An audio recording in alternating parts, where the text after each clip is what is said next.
Hello there, my sleepy nights.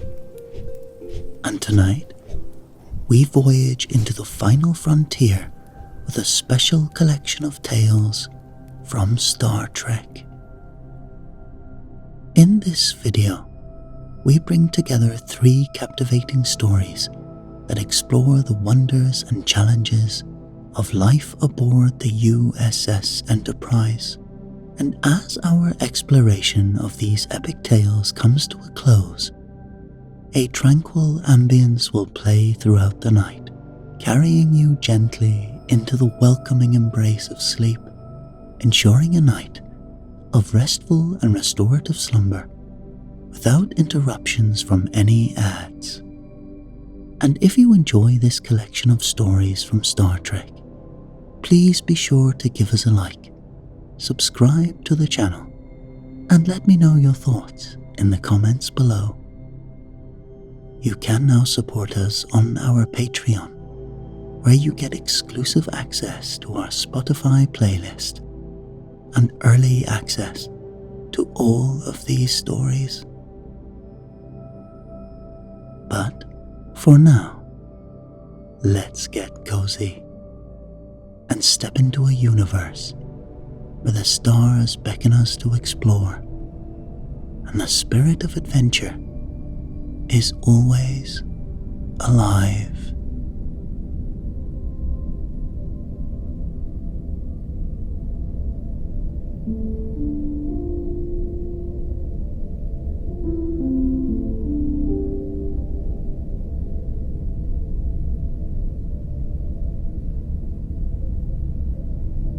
The USS Enterprise glided through the inky blackness of space,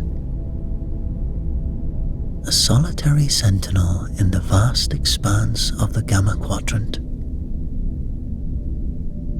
On the bridge, the crew moved with the precision and grace of a well-oiled machine,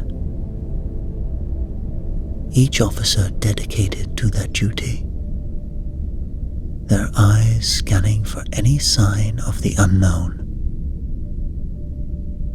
Captain Jean-Luc Picard sat in his command chair, his gaze fixed on the view screen that displayed a sight both awe-inspiring and mysterious. A colossal, intricately designed structure, its surface a mix of symbols and patterns that defied immediate comprehension. The sheer size of the construct was staggering, dwarfing the Enterprise in comparison.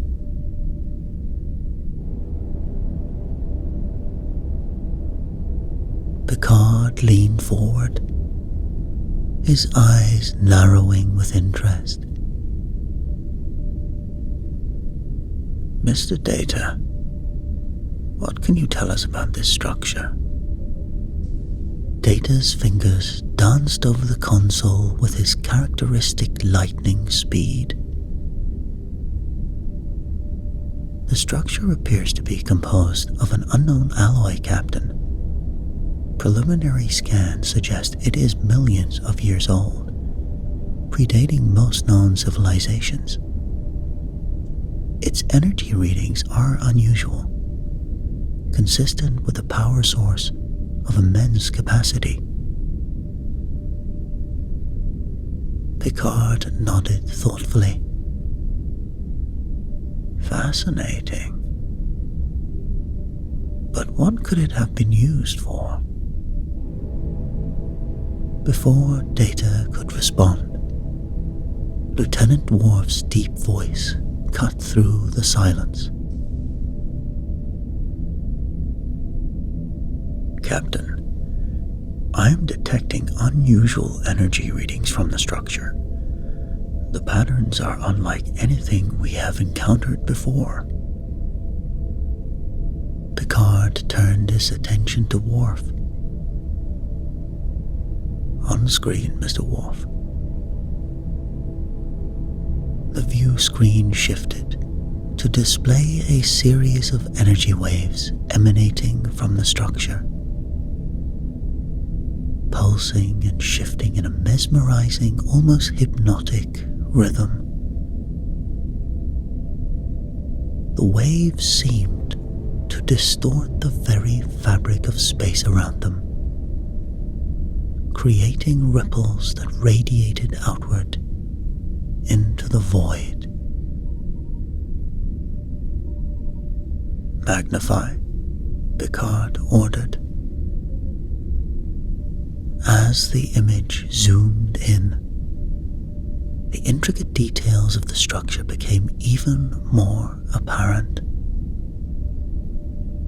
It was as if the entire construct was a single, massive piece of art, designed with a purpose that eluded comprehension.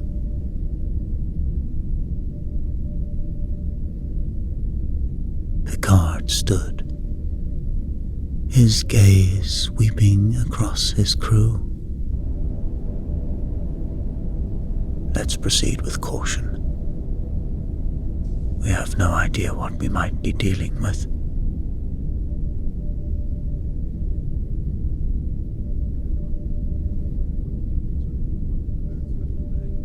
The Enterprise hovered silently in the shadow of the ancient structure, its sensors probing and analyzing. On the bridge, the atmosphere was tense with anticipation as the crew meticulously examined the data streaming in.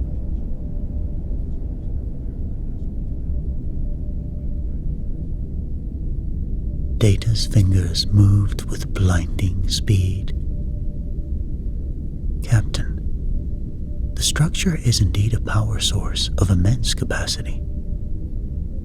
The energy output is stable, but unlike any known energy patterns within Federation records, the readings suggest a form of power generation that we have yet to encounter."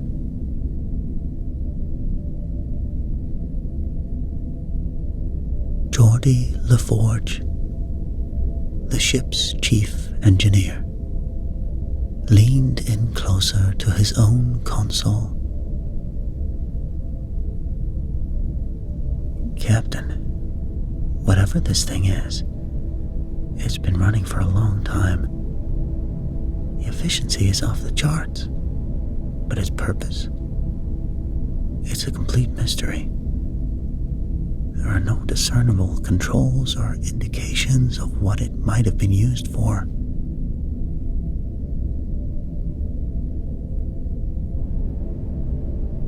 Picard frowned, the puzzle deepening.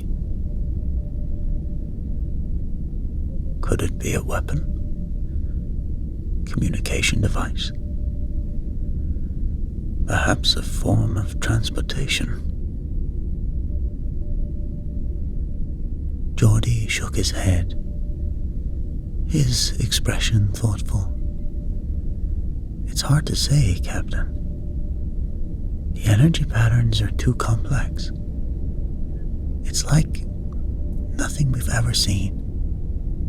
It could be any of those things, or something entirely different."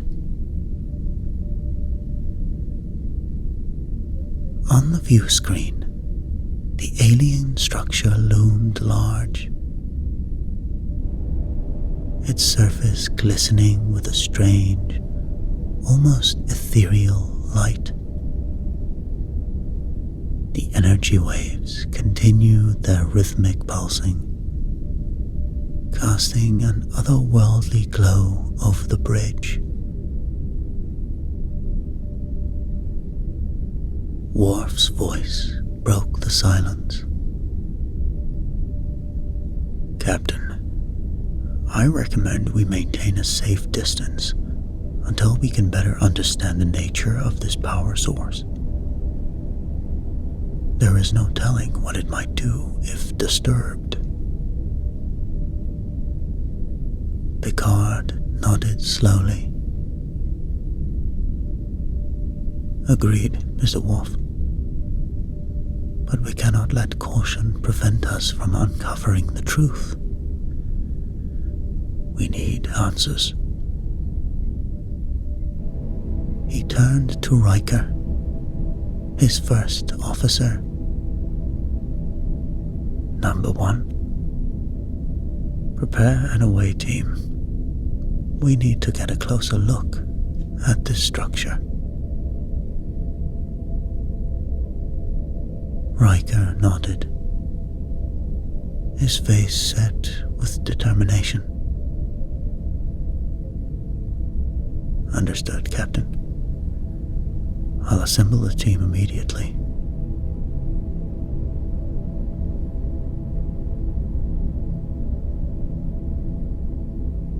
Picard stood at the center of the bridge, his eyes fixed on the mysterious construct before them. Let's proceed with caution and curiosity. We are explorers, after all. Let's find out what this ancient structure has to teach us.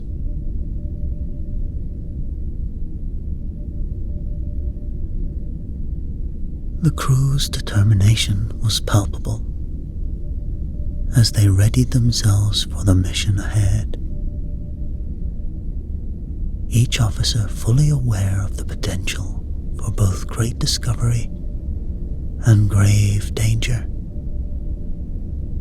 The ancient structure awaited, its secrets locked away for millennia, and the Enterprise was poised to unlock them.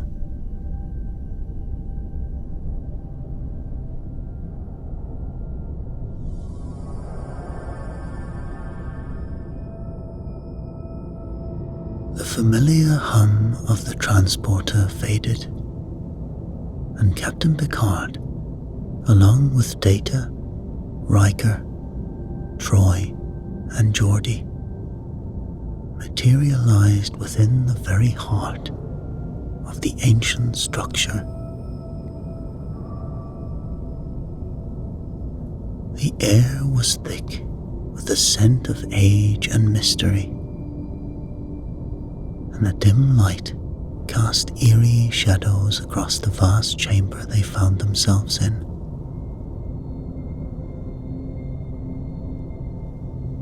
The chamber was enormous, its ceiling stretching high above, lost in darkness. The walls were lined with intricate alien consoles, each one covered in unfamiliar symbols that glowed faintly, illuminating the space with an ethereal light.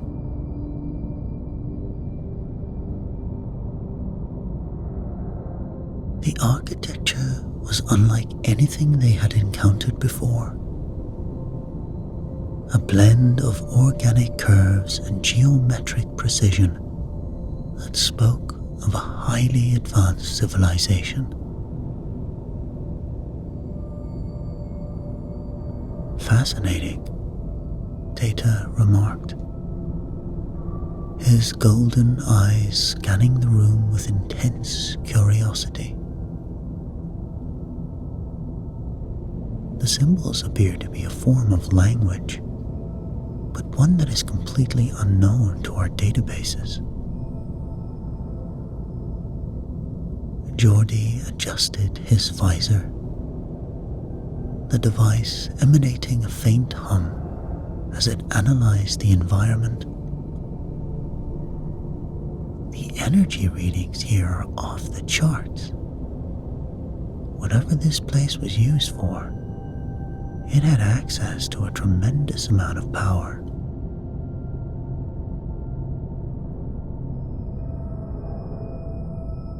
Picard stepped forward, his gaze sweeping across the chamber.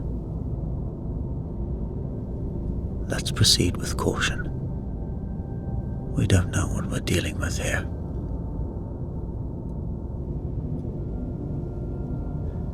Counselor Troy, her empathic senses on high alert, closed her eyes briefly, trying to sense any presence or intent within the structure. I sense something. An intelligence, perhaps. It's faint, but it's there. Riker moved to one of the consoles, examining the symbols. Any idea how to activate these systems? If we can power up the consoles, maybe we can learn more about this place. Data joined Riker, his fingers hovering over the alien controls. It appears that the symbols function as a form of interface. If we can decipher even a portion of their meaning, we might be able to access the system's functions.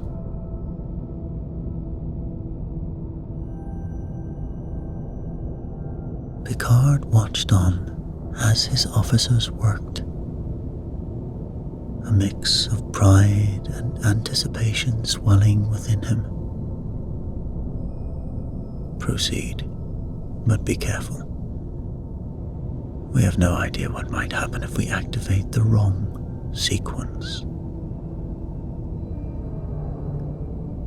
As Data and Geordi worked to decipher the symbols, the rest of the team spread out, examining the chamber's other features. Troy moved towards the center, her eyes drawn to a raised platform that seemed to be a focal point of the room. Riker continued to study the consoles, his tactical mind considering all possibilities.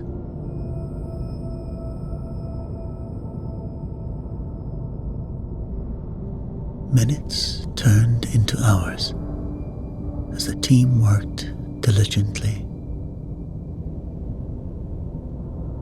Data's fingers moved with precision, and gradually, the alien symbols began to make sense. Captain, I believe I have identified a sequence that may initiate a power-up sequence. Picard nodded, stepping closer. Very well, Mr. Data. Proceed.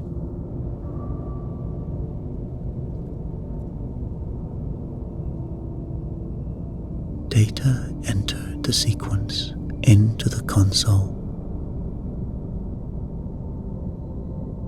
As the final symbol was activated, the chamber responded with a low hum.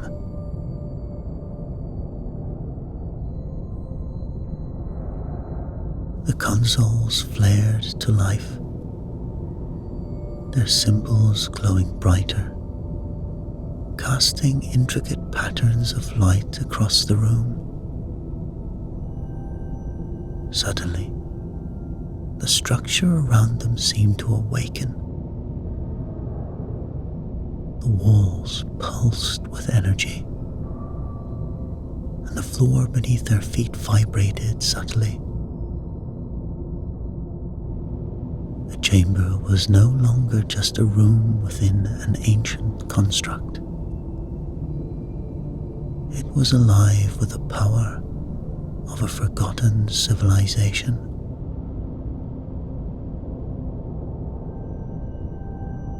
Remarkable, Geordi whispered, his visor picking up the energy flows now coursing through the structure. But their awe was short-lived. Without warning, a blinding light erupted from the platform in the center of the room. The away team shielded their eyes, but the light was overpowering. As it enveloped them, a strange sensation washed over Picard, as if he were being pulled in multiple directions, all at once. And then, just as suddenly as it had begun, the light faded. The chamber was quiet once more, but the away team was gone, scattered across different times and places aboard the Enterprise, each of them facing a new and unexpected reality.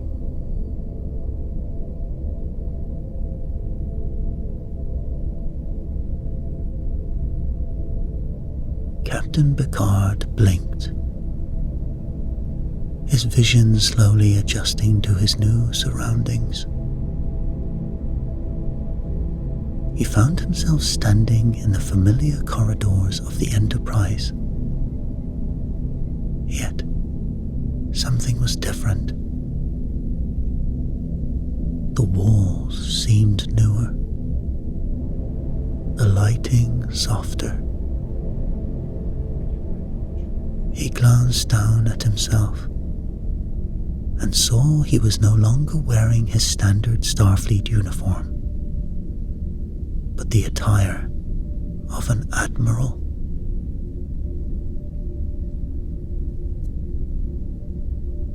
He was in the future, a future where he was no longer the captain of the Enterprise. He slowly made his way to the bridge, where he found a new officer in command, a young captain who looked up at him in surprise as he entered. Admiral Picard, the officer greeted, standing at attention.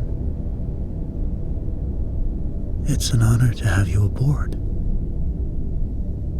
Picard nodded, his mind racing.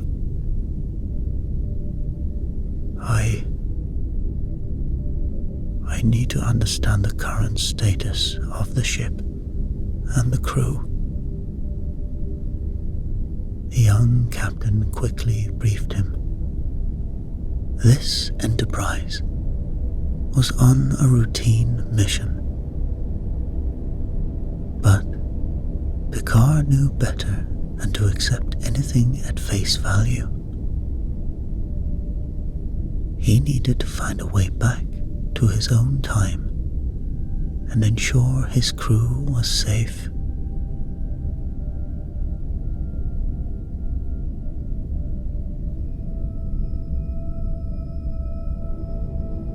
Meanwhile, Data and Geordi found themselves in a familiar yet surreal version of the Enterprise. The corridors were bustling with activity, and as they rounded a corner, they encountered familiar faces from the past, each encounter stirring memories of earlier missions. Data's positronic brain quickly processed the implications.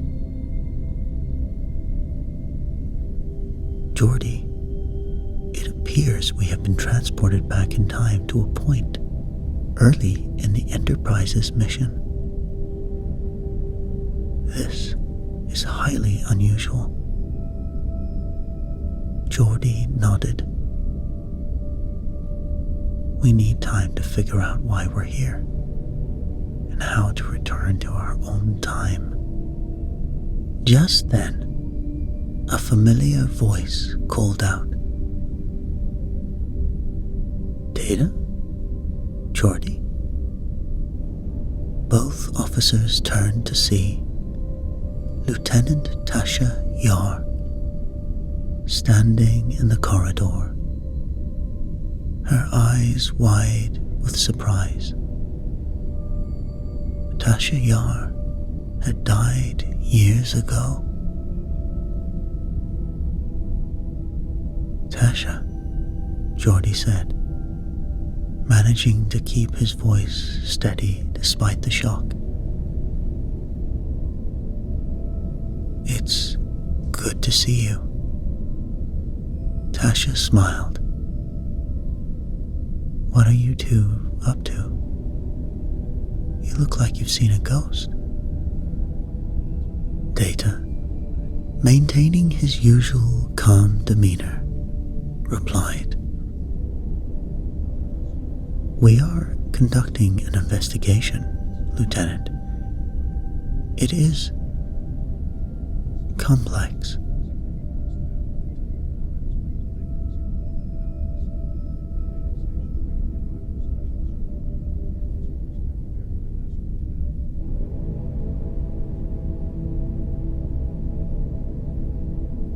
Riker and Troy found themselves in a starkly different version of the Enterprise.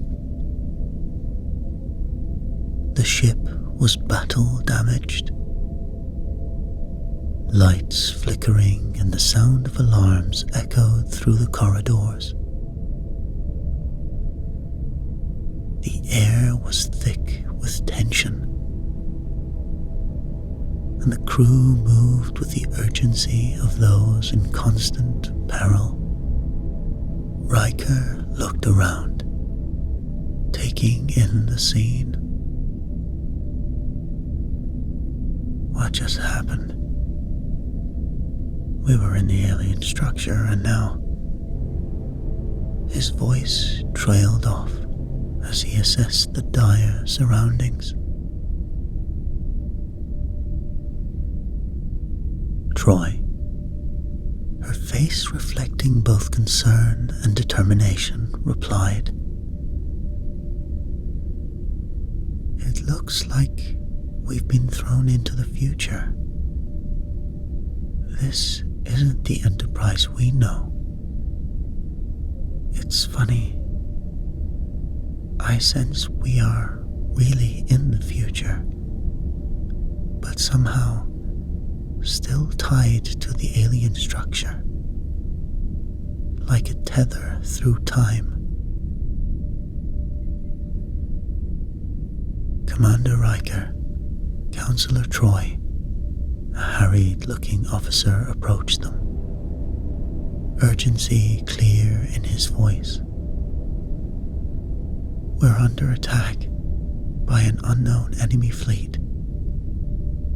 We need your help to stabilize the ship and coordinate defenses."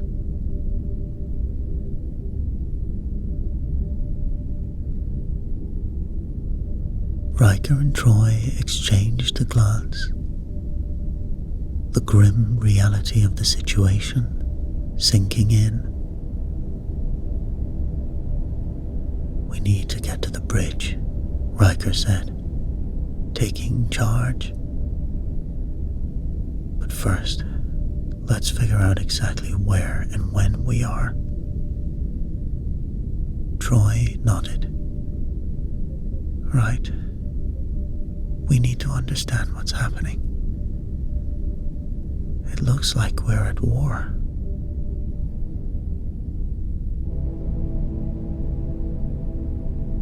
As they made their way through the battle-damaged corridors, Riker turned to Troy. "This future is worse than anything I imagined. We need to find a way to contact the others. Figure out how to get back to our own time." Troy placed a reassuring hand on Riker's arm. "We'll find a way, Will. But first, let's help stabilize this ship.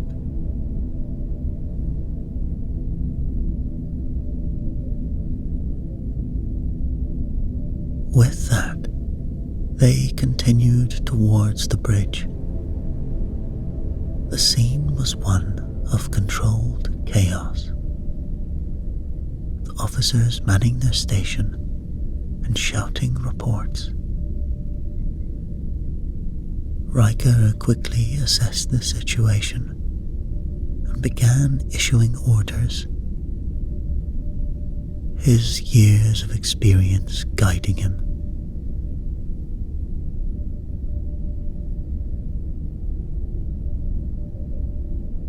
In each timeline, the members of the away team faced their own unique challenges. Picard grappled with the implications of his future. Data and Geordi navigated the emotional terrain of the past, and Riker and Troy fought to survive in a war-torn present. Their ultimate goal remained the same: to reunite and return to their own time.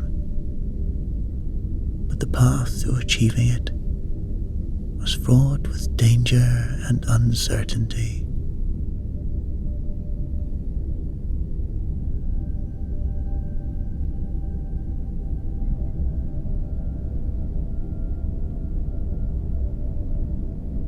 Captain Picard, now Admiral Picard in this future timeline, made his way through the corridors of the Enterprise with a sense of urgency.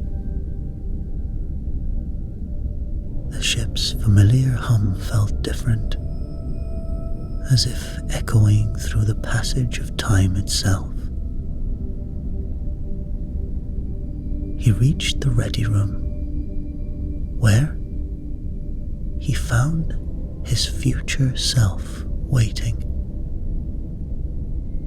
A figure marked by age, but still radiating the same commanding presence. Jean-Luc, the older Picard, greeted him. "I expected you might find your way here." Picard looked at this future self with a mix of curiosity and a growing sense of unease. "I need to understand what's going on here. I need to return to my present time." The older Picard nodded, gesturing for him to sit.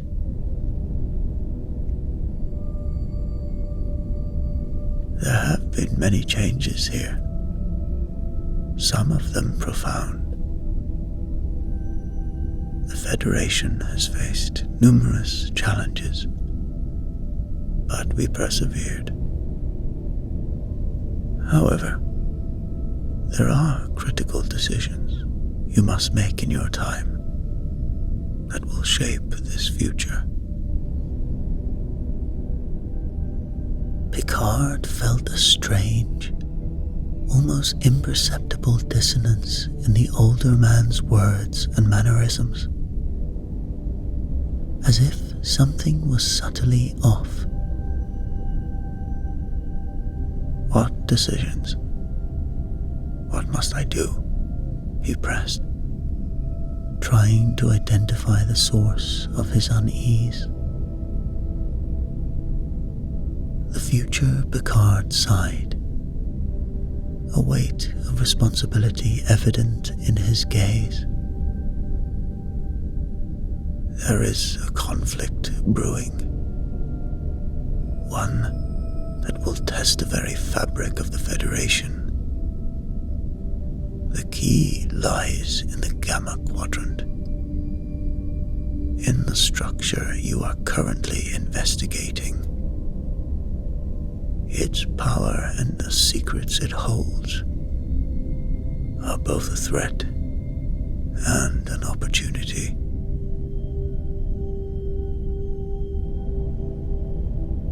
The younger Picard absorbed this, his mind racing with the implications.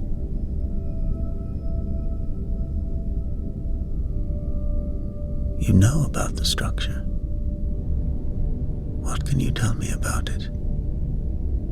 How do we ensure the future remains secure?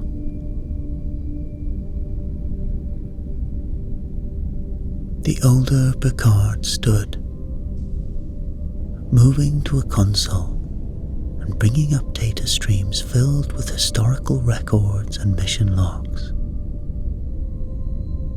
The structure is an ancient repository of knowledge and technology, far beyond your current understanding.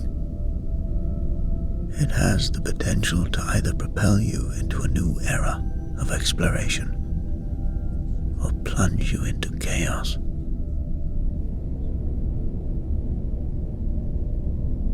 As the older man spoke, Picard noticed a fleeting flicker in the old man's eyes, a brief moment where they seemed to glow with an unnatural light. He suppressed a shiver. "Who are you, really?" Picard demanded, his voice growing firmer. "How do you have all this knowledge? Why did you send me here? And where is the rest of my crew?" The older Picard's expression remained inscrutable. "You must ensure that the structure's knowledge is used wisely. There will be those who seek to exploit it for their own ends. You and your crew are the first line of defense against such threats."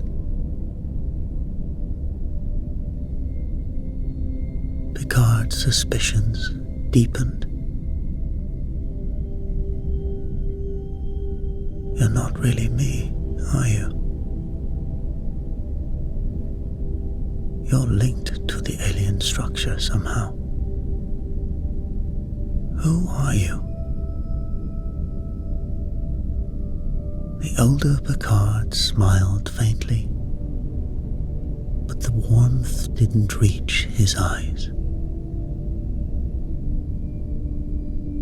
"Trust your instincts, Jean-Luc, and trust your crew. They are your greatest asset. The decisions you make together will determine the fate of the Federation."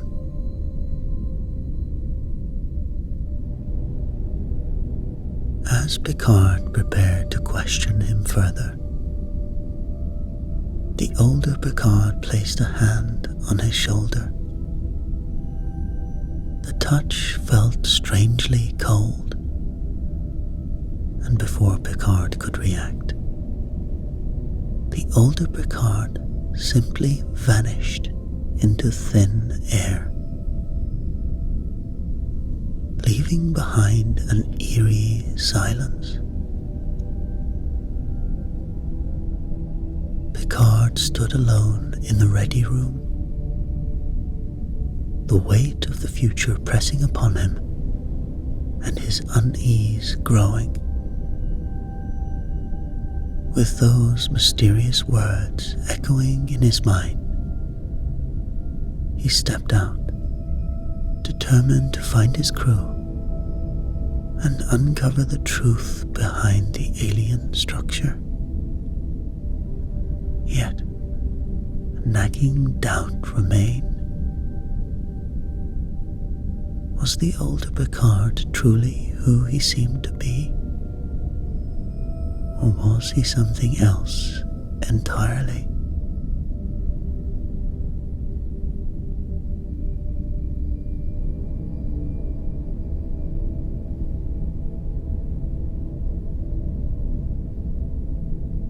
Data and Geordi stood in the familiar yet strangely nostalgic corridors of the Enterprise. The sounds and sights took them back to the early days of their mission. The uniforms, the decor, even the ambient noise were all indicators of a time long gone. Data, can you confirm our temporal coordinates? Geordi asked. Data tilted his head slightly as he accessed the ship's computer. Based on the star charts and the current ship's logs, we are in the year 2364, during the early mission days of the Enterprise D. Geordi sighed, the weight of the realization setting in. That explains why we just ran into Tasha Yar. They made their way to engineering, where they encountered more familiar faces. Chief Engineer Argyle and other engineers were working away diligently, oblivious to the anomaly that had brought Data and Geordi back. Commander Data, Lieutenant LaForge, Argyle greeted them. What brings you here? Data, ever the quick thinker, replied smoothly.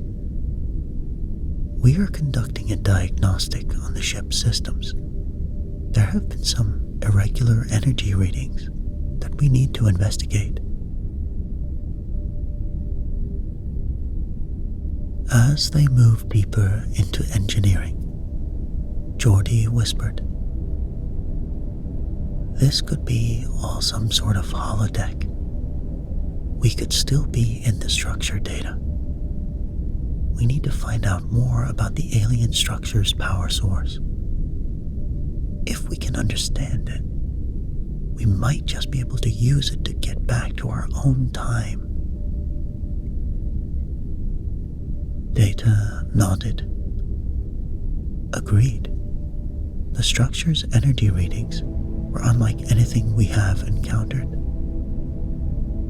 We need to access the main computer and cross-reference the data.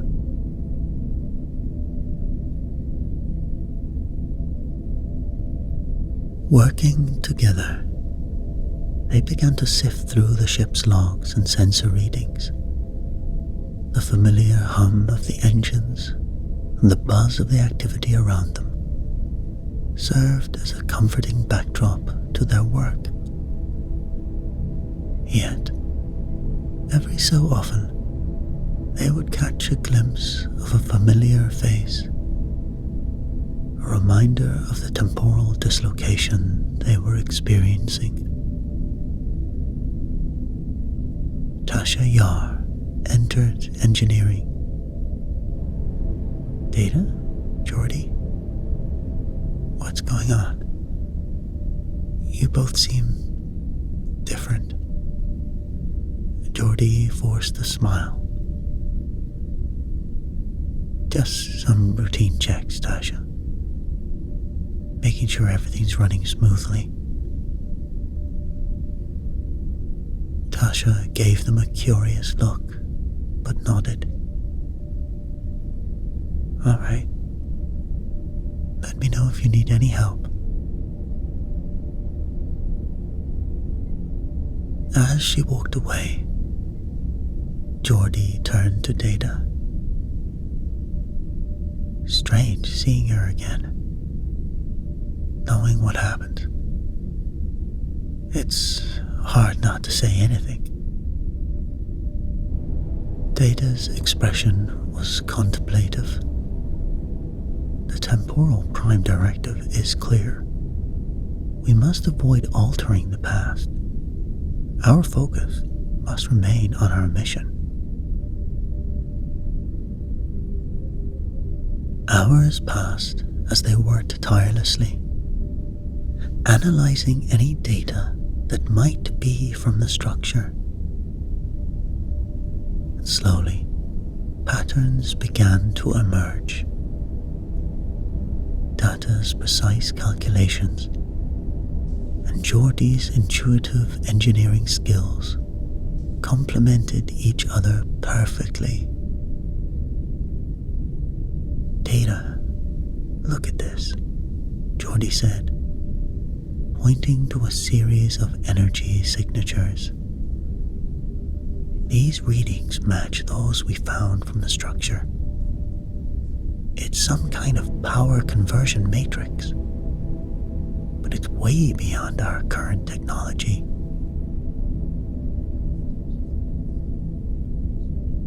Data examined the data, his positronic brain processing the information at lightning speed. "If we can replicate this matrix, we might be able to generate a temporal feedback loop that could send us back to our original time." Geordie nodded, his excitement growing. "We need to access the structure directly. If we can interface with it, we might be able to harness its power."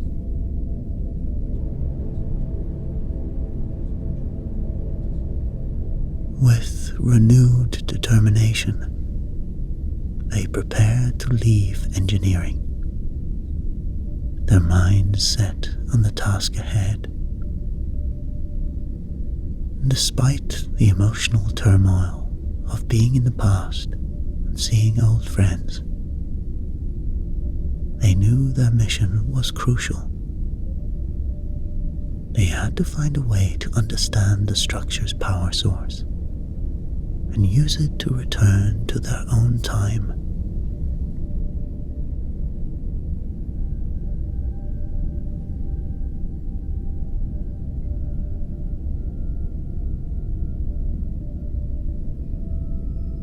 Counselor Troy moved to the center of the bridge, closing her eyes and focusing her empathic abilities. She reached out, trying to sense the intentions of the attacking force. "Well, I sense a focused hostility. They're targeting key systems. This isn't a random attack.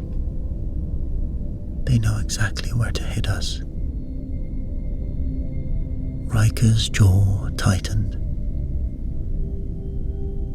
"That means we need to outthink them. Helm, evasive maneuvers.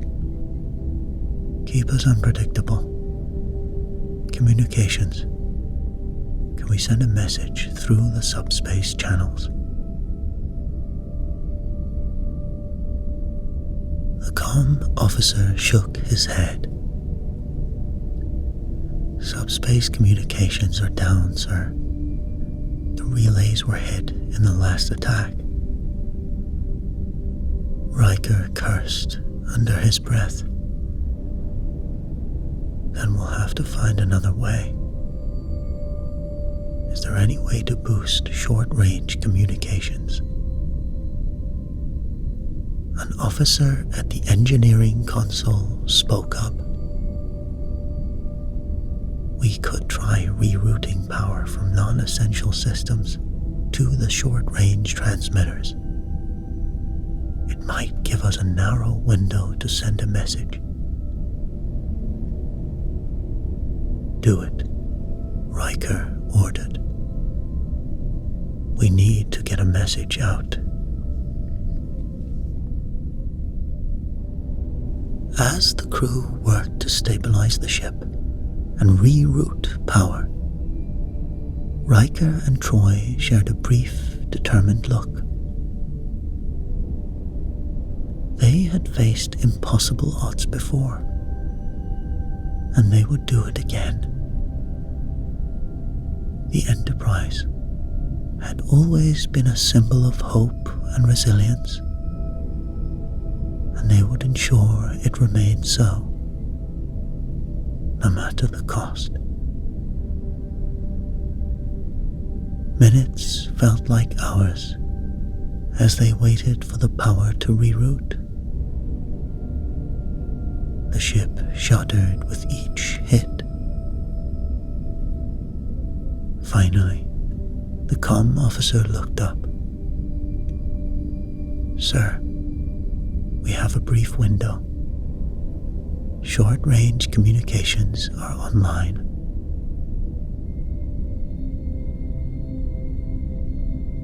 Riker wasted no time. "This is Commander Riker to any Enterprise crew within range.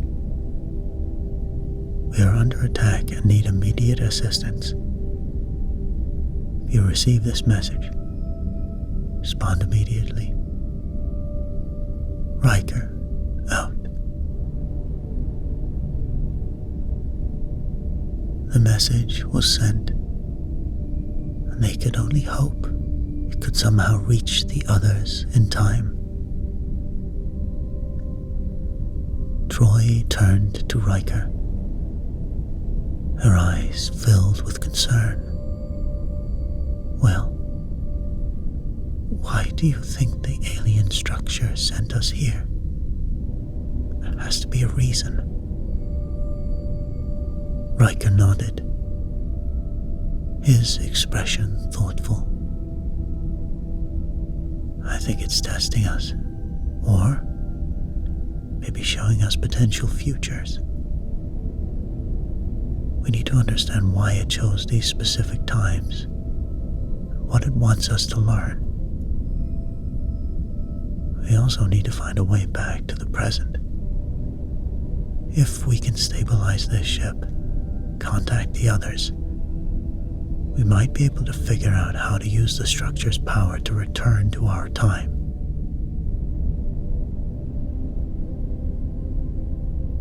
Troy placed a hand on Riker's arm, her gaze steady.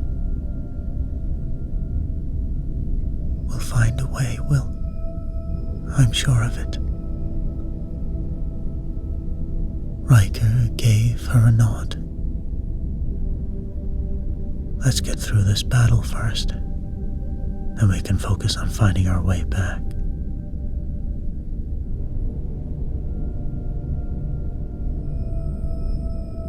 The battle raged on, but with each passing moment, their determination only grew stronger. They would find a way to reunite with the crew, uncover the reasons behind their displacement, and bring the Enterprise back from the brink.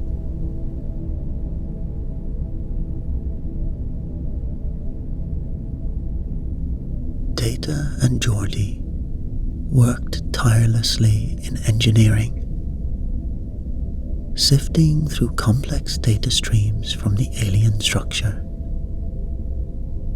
The symbols were intricate, their meanings elusive, but Data's brain processed the information with relentless precision.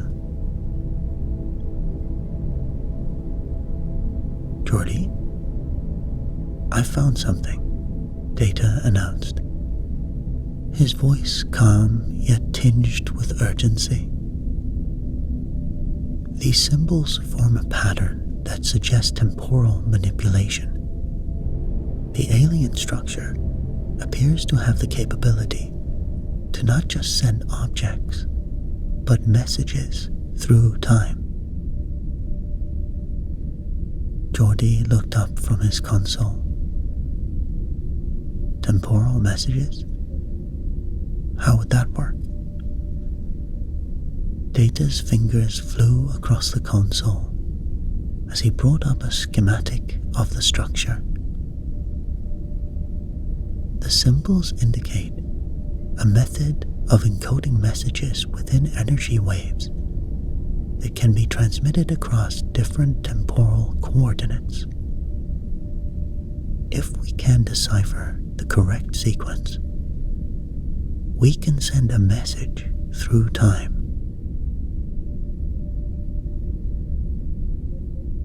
Geordie's eyes widened with realization. That could be our way to communicate. But how will we know when and where to send the messages? Data accessed additional data from the structure. I have detected unique temporal signatures that correspond to different time periods. By cross-referencing these signatures with the current state of the structure, we can pinpoint the temporal coordinates of the others. Geordie nodded, a sense of hope surging through him. All right, Data. Let's get to work on decoding that sequence. The two officers delved deeper into the alien technology. Their combined expertise allowing them to make rapid progress. After what felt like an eternity of meticulous calculations and adjustments, Data finally cracked the code. I have it, Geordie. The sequence is complete. We can now send a message through time. Geordie nodded, a sense of urgency in his voice.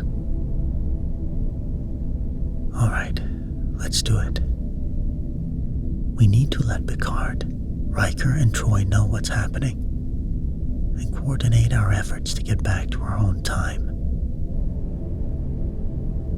Data accessed the structure's interface, carefully inputting the encoded message. This message will inform Captain Picard and the others about the temporal manipulation capabilities of the structure. It will also instruct them on how to synchronize their efforts to return to our original timeline.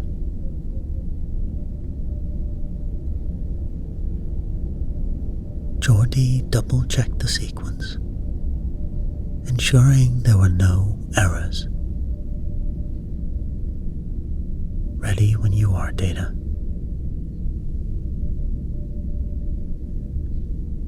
Data initiated the transmission.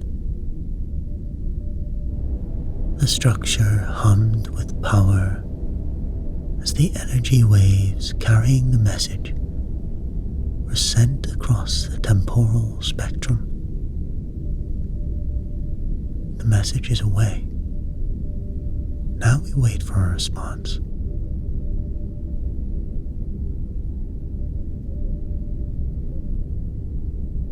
Geordie glanced around the familiar surroundings. I hope they get it. We need everyone working together if we're going to figure out how to get back. Data nodded. Indeed, Geordie. The success of our mission depends on our ability to coordinate across these disparate time periods. Let us now monitor for any incoming transmissions and be prepared to act swiftly once we receive confirmation.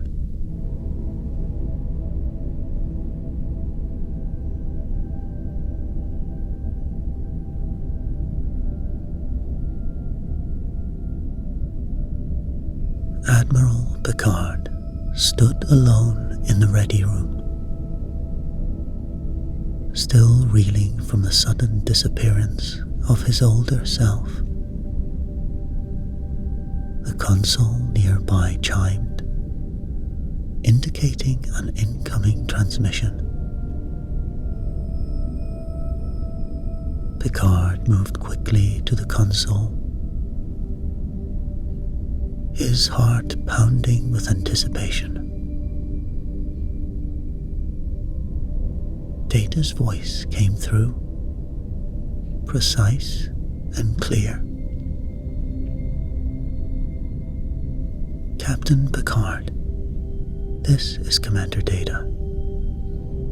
We have discovered the alien structure's ability to send messages through time. We have sent this transmission to inform you and the other teams of our findings. We must synchronize our efforts to return to our original timeline. Enclosed in these messages are the instructions to utilize the structure's technology to send a response. Picard absorbed the messages, his mind racing, and following Data's detailed steps, Picard adjusted his console settings to the exact parameters outlined in the message. As Picard worked, he saw that the instructions included a precise timing mechanism that needed to be synchronized with the past and war-torn future timelines. Each team would need to activate their parts of the structure simultaneously to stabilize the temporal distortions and allow their return to the original timeline. "Here goes nothing," Picard muttered, initiating the transmission. The console emitted a low hum as the message was encoded into energy waves and sent through the temporal matrix. Picard watched intently, his resolve unwavering despite the strange circumstances.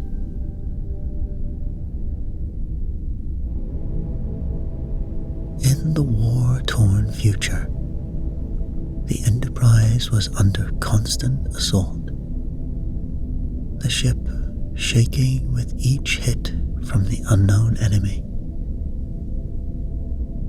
On the bridge, Commander Riker and Counselor Troy worked frantically to stabilize the situation. Helm, execute evasive pattern Delta. Tactical, reroute power to the forward shields and prepare a counterattack, Riker commanded. Troy, sensing the crew's heightened anxiety, spoke calmly. "Stay focused, everyone. We've faced tough situations before and have always come through." Suddenly, the comm officer called out, "Commander, we're receiving a temporal message from Captain Picard." Riker and Troy hurried to the console. Picard's voice came through, resolute and clear. "Riker, Troy, Data has discovered the structure's ability to send messages through time. Follow his instructions to stabilize your timeline and prepare for synchronization. We must coordinate our efforts to return to our original time."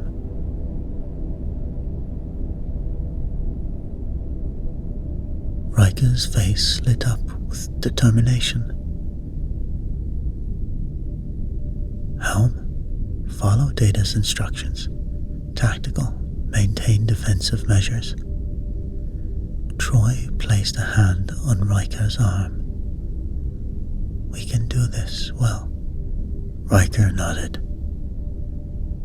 "Let's get the ship stabilized and reunite with the crew."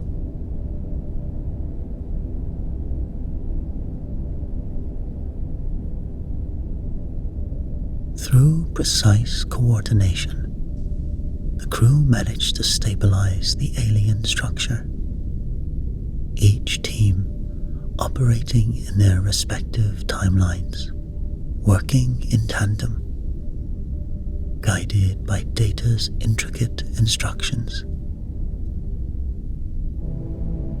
In the future, Admiral Picard stood at the alien console, his hands moving swiftly over the controls as he carefully aligned the settings to match the sequence provided by Data. Riker, Troy, we're nearly there, Picard transmitted. On the war-torn Enterprise, Riker and Troy worked to keep the ship stable. We're holding, Captain. Just a little longer, Riker responded. In the past, Data and Geordi executed the final adjustments on the structure's interface. Geordi, we need to ensure the temporal alignment is precise, Data said. We're on it, Data, Geordi replied, double-checking the configurations. And as the synchronization process reached its critical point, Data's sensors detected an instability within the structure. Captain, the temporal matrix is destabilizing. A manual adjustment is required to complete the sequence. Picard's voice came through, filled with urgency. Data, you know what you must do.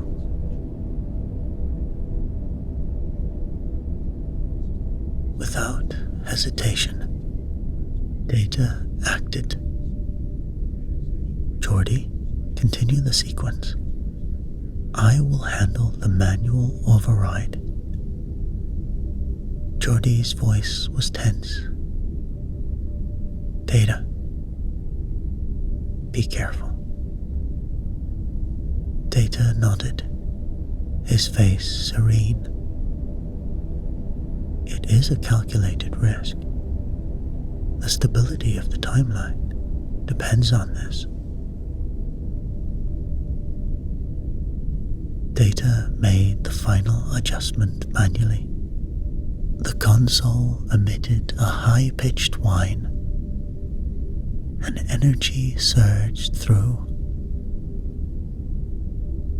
Just as the instability peaked, Data completed the sequence, his hands moving with speed and precision. And then, the away team was pulled back to the present. The blinding light enveloping them once more. They reappeared in the chamber within the alien structure. The consoles now emitting a stable, harmless energy signature. Picard looked around, relief washing over him as he saw Riker, Troy, Data, and Geordi materializing before him. Is everyone all right? He asked, his voice filled with concern. Riker nodded, a smile of triumph on his face. Data's eyes glowed with satisfaction. The structure is now stable, Captain. The temporal distortions have been neutralized. Geordi let out a breath he hadn't realized he'd been holding. That was close, but we did it. Troy, sensing the collective relief and exhaustion, smiled warmly. And just as Picard was about to tap his communicator, the room shimmered with a strange light. Before them all appeared the older Picard, or rather, the entity that had taken his form. "Captain," the entity said, its voice resonating with an ethereal quality. "You have done well to stabilize our structure and synchronize your efforts across time." Picard stepped forward, a mix of curiosity and caution in his eyes. "Why did you bring us here?"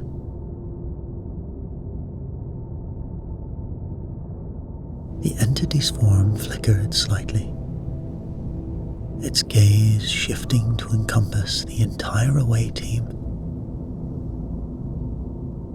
"I am a guardian of this structure, an extension of the civilization that created it. We needed to ensure that those who discovered our technology were capable of using it wisely and responsibly." Riker frowned, stepping beside Picard. "So all of this was a test?" "Yes," the entity replied.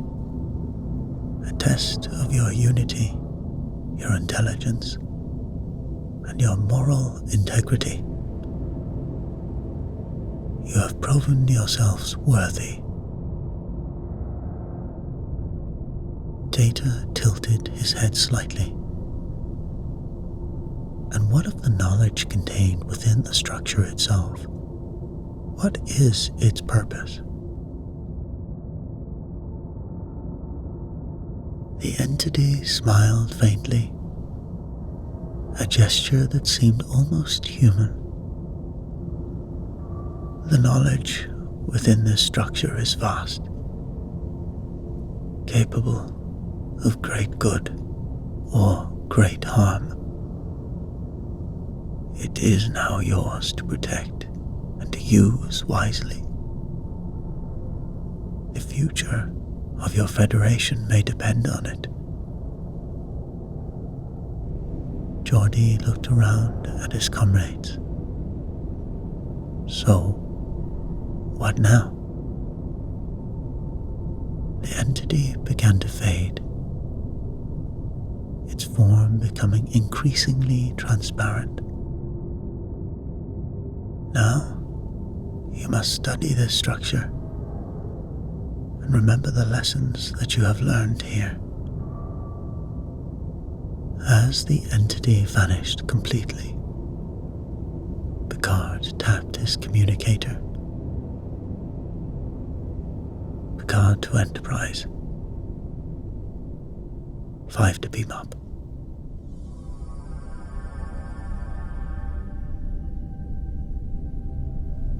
As the familiar hum of the transporter enveloped them, the away team returned to the Enterprise.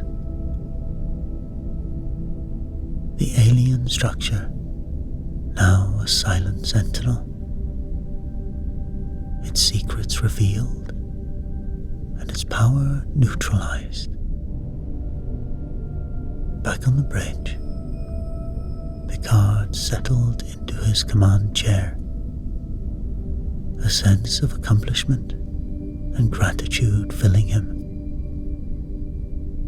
He activated his log.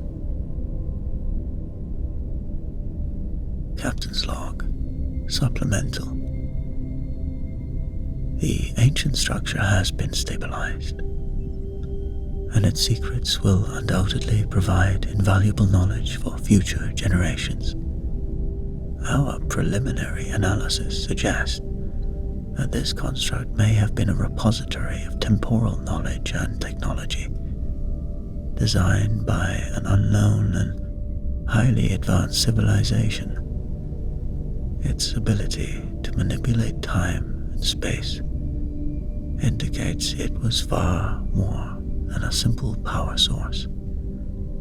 It was a beacon, a gateway, and a potential weapon, all in one.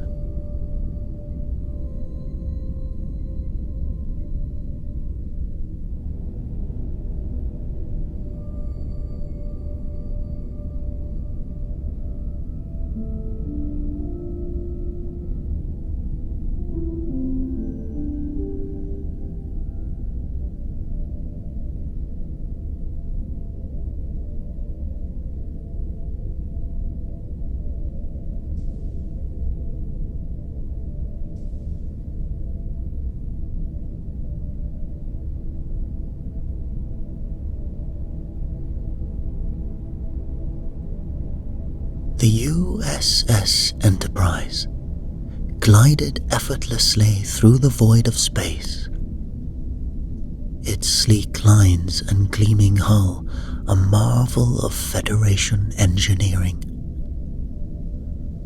On board, the ship buzzed with activity as the crew prepared for a historic moment: the hosting of peace negotiations between the Federation and the Romulan Star Empire. In the grand dining hall, a formal dinner was underway, with dignitaries from both sides engaged in cautious yet hopeful dialogue. Captain Jean-Luc Picard sat at the head of the table, his presence a reassuring symbol of strength and diplomacy. Beside him, the Romulan ambassador, a tall, distinguished figure named Tarok, leaned forward, his voice low and earnest. "Captain Picard, I must admit that I had my doubts about these negotiations," Tarok said, his eyes fixed on the captain. "But your crew's dedication to this process has been truly admirable." Picard smiled, inclining his head in acknowledgement. "Ambassador, we all share the same goal: to forge a lasting peace between our peoples. I believe with open minds and good faith, we can achieve that goal."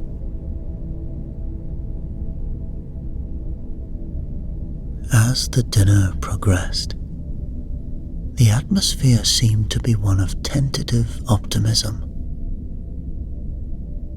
But then, suddenly, without any warning, a phaser blast erupted from across the room,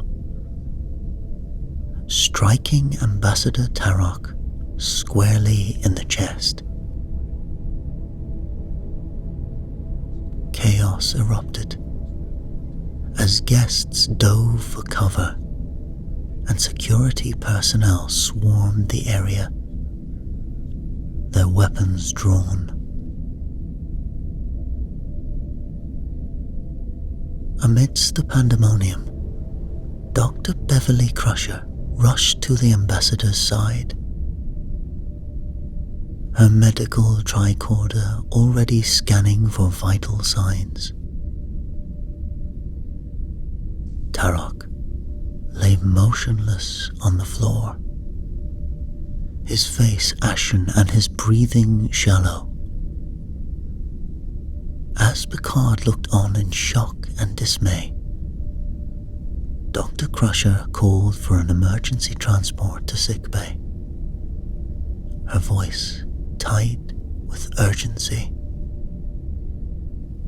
Soon, in sickbay, the medical team worked frantically to stabilize the ambassador's condition.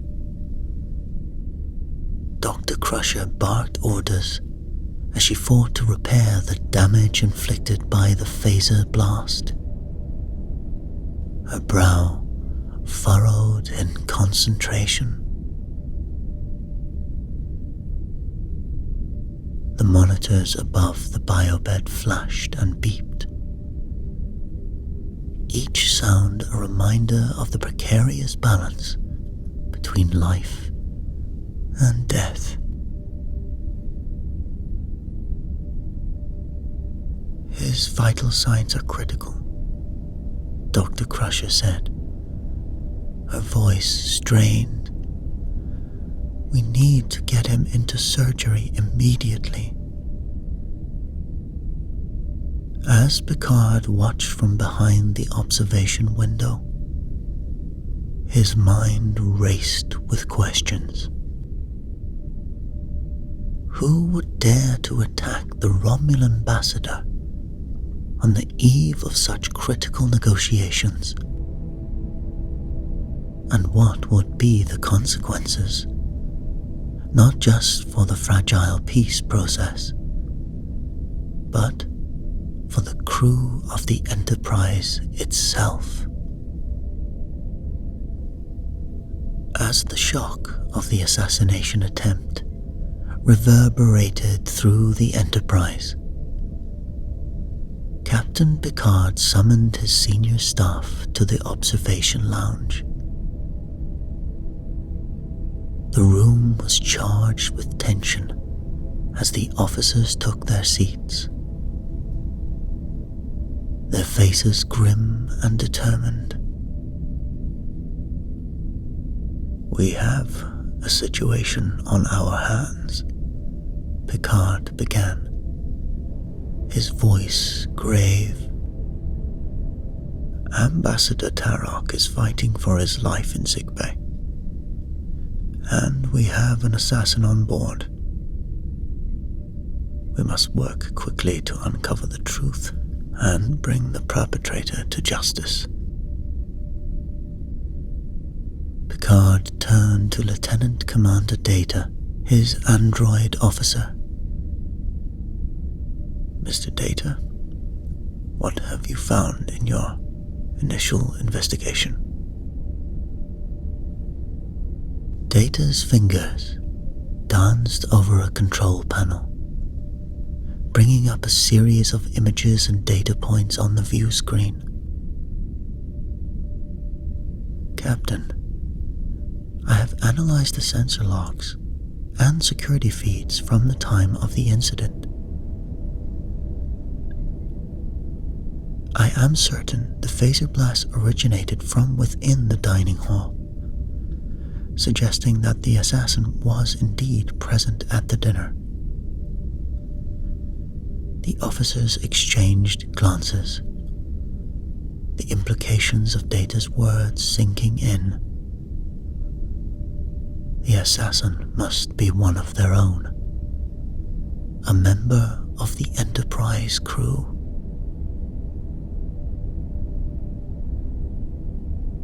Data continued. Furthermore, I have detected an unusual energy signature on the phaser residue found at the scene. This signature matches the power output of a specific model of phaser, one that is only issued to Starfleet personnel with level 3 security clearance or higher.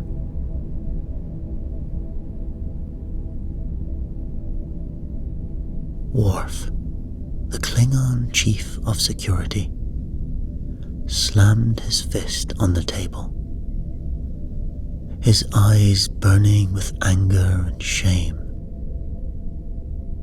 I was in charge of security for the dinner. I should have prevented this from happening. I will not rest until the assassin is found and brought to justice, Captain. Picard placed a calming hand on Worf's shoulder. Mr. Worf, we all share the responsibility for what happened. But we must focus on the task at hand. Conduct your own investigation, but keep me informed of your progress. As Worf nodded, his jaw set with determination, Data spoke up once more. Captain, there is one more piece of information that may be relevant. My analysis of the crew manifests and duty logs has revealed that Ensign Tara Vickers, a member of the security team, had access to the ambassador's quarters prior to the dinner. Moreover, her behavior over the past few days has been flagged as unusual by the ship's counselor, Deanna Troi. Picard frowned, his brow furrowed in thought. Vickers? I don't recall her name. She is a recent Academy graduate, sir, Data explained. She was assigned to the Enterprise under Mr. Worf's command only 3 months ago. Picard nodded, his expression grave. Very well, Mr. Worf. I want you to bring Vickers in for questioning. We must follow every lead, no matter where it takes us.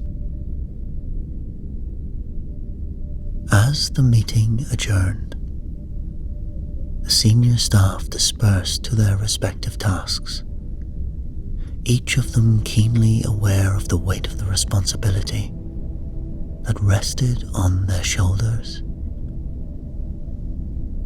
The fate of the peace negotiations, and indeed the future of the Federation itself, hung in the balance.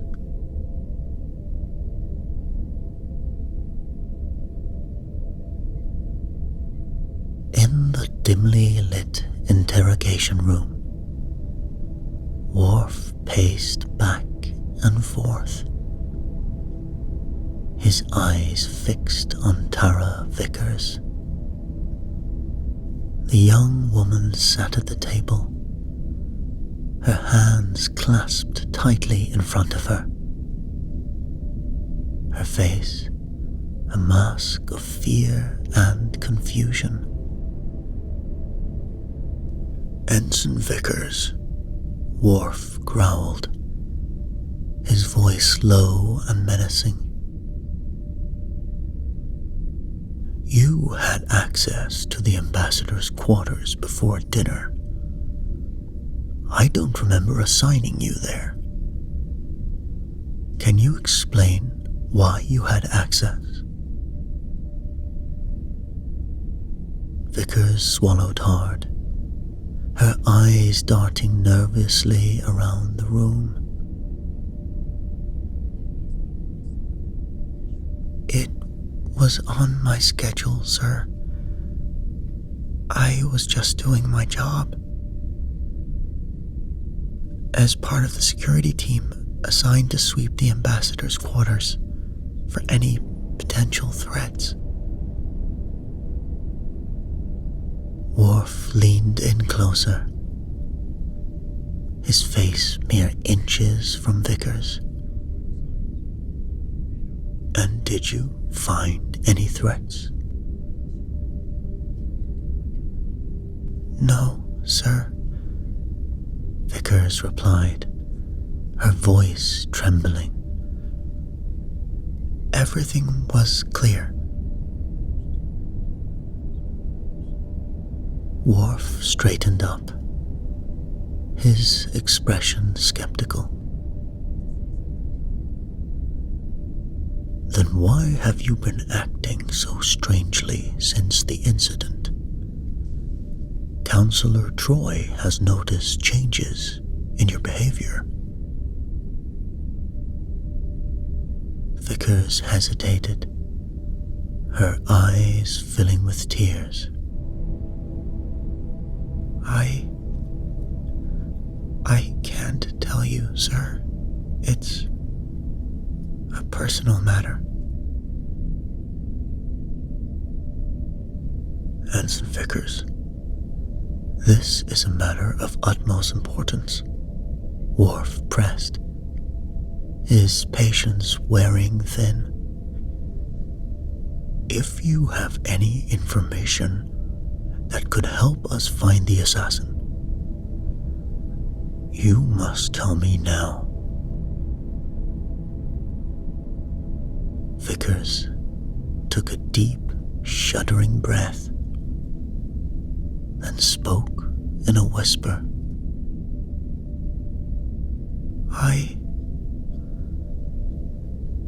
I was in a relationship with one of the Romulan aides. His name is Sub-Commander Tal. We kept it a secret because we knew it was against regulations. Worf's eyes widened in surprise, but he quickly regained his composure. I see. And did Sub-Commander Tal have any reason to want Ambassador Tarok dead?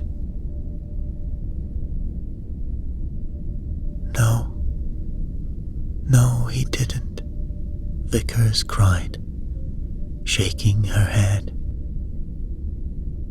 Tal is a good man. He would never be involved in something like this.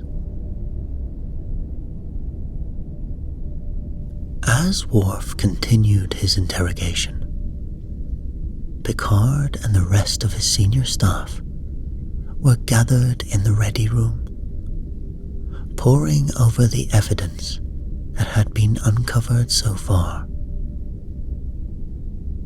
Data, who had been analyzing the ship's sensor logs and security records, suddenly looked up, his expression grave. Captain, he said, I have found something disturbing. The phaser that was used in the assassination attempt was registered to Commander Worf.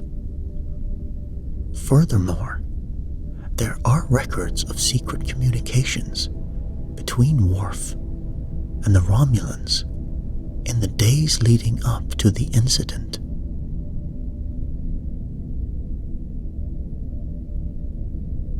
Picard's face darkened, his eyes narrowing in disbelief.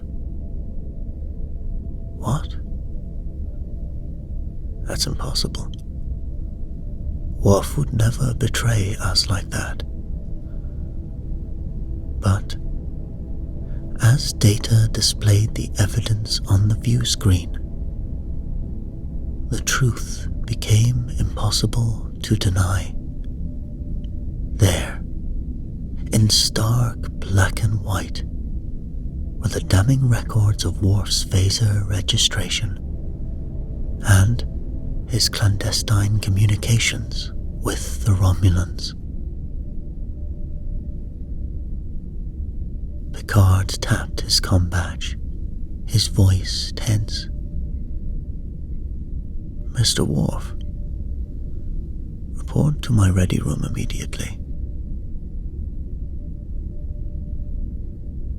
Moments later, Worf stood before Picard, his expression a mix of confusion and concern.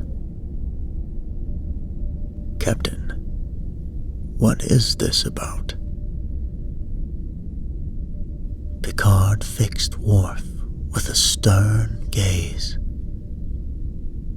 his voice heavy with disappointment. "Mr. Worf, we have found evidence that implicates you in the assassination attempt on Ambassador Tarok. Your phaser was used in the attack, and there are records of secret communications between you and the Romulans." Worf's eyes widened in shock, his voice rising in protest. "Captain, I swear to you, I had nothing to do with this. I am being framed." Picard held up a hand, silencing Worf's objections. "I want to believe you, Mr. Worf, but the evidence is compelling. I have no choice but to relieve you of duty and confine you to your quarters until this matter is resolved."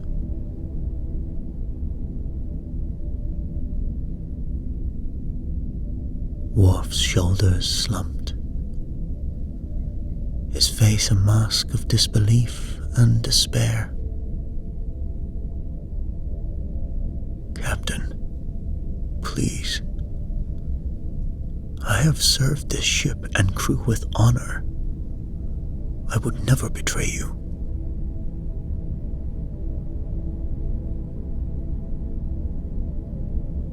Picard's expression softened slightly, but his voice remained firm. "I know, Mr. Worf, but I must follow Starfleet protocol. I will do everything in my power to uncover the truth. But until then, you are relieved of duty." Dismissed.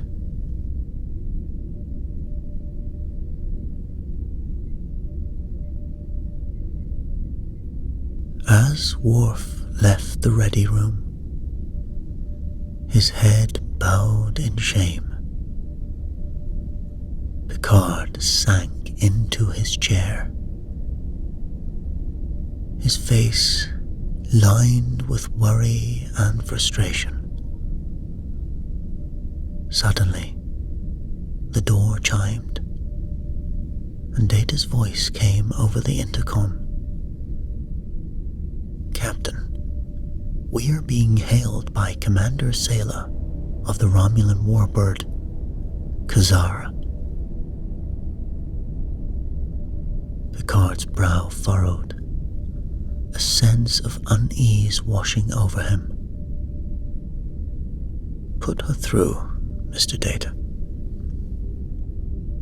The view screen flickered to life, revealing the image of Commander Sailor, a formidable Romulan officer known for her cunning and ruthlessness.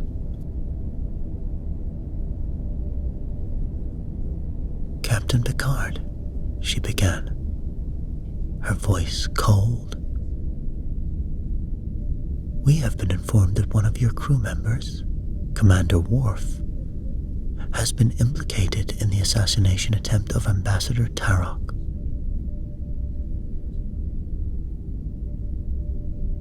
Picard nodded gravely, his voice calm and measured.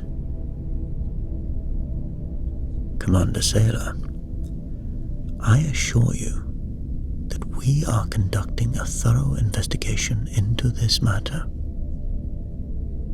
Commander Worf has been relieved of duty and confined to his quarters pending the outcome of our inquiry." Sailor's eyes narrowed, her voice growing even harsher. "This is not sufficient, Captain. The Romulan government demands that Worf be immediately extradited to our custody to face trial for his crimes."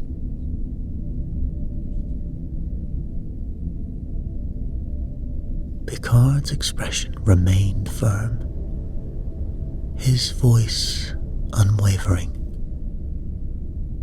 "Commander, with all due respect, Commander Worf is a Starfleet officer and a member of my crew. Any investigation or trial will be conducted by Starfleet authorities."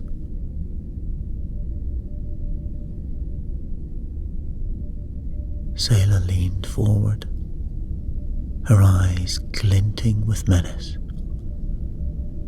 "Captain Picard, you seem to underestimate the gravity of this situation. If you do not comply with our demands, the Romulan Empire will have no choice but to withdraw from these peace negotiations entirely. We will not tolerate this blatant act of aggression and betrayal." Picard's expression remained calm, but his eyes betrayed his growing concern. "Commander Sailor, I urge you to reconsider. The peace we are working towards is too important to be derailed by this incident. I give you my word that justice will be served, but we must be allowed to investigate this matter thoroughly and fairly." Sailor's lips curled into a sneer,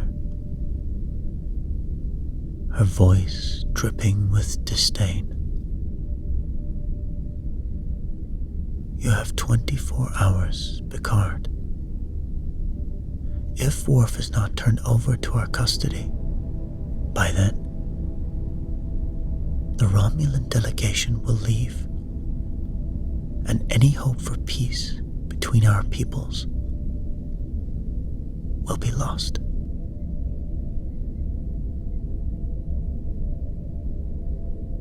With that, the view screen went blank, leaving Picard alone in his ready room. The weight of the situation bearing down upon him.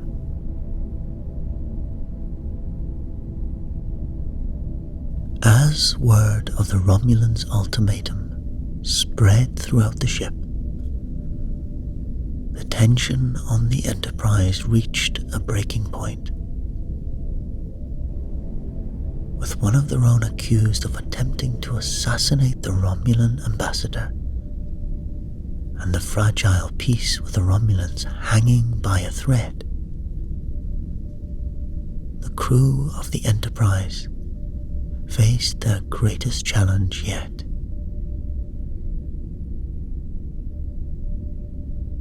Picard stared out the window of his ready room.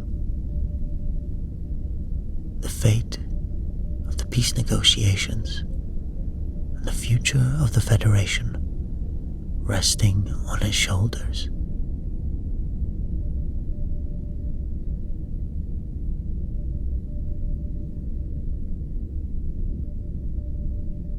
Worf sat on the edge of his bed, his head bowed in contemplation. The door slid open, revealing Captain Picard's right-hand man, Commander Riker.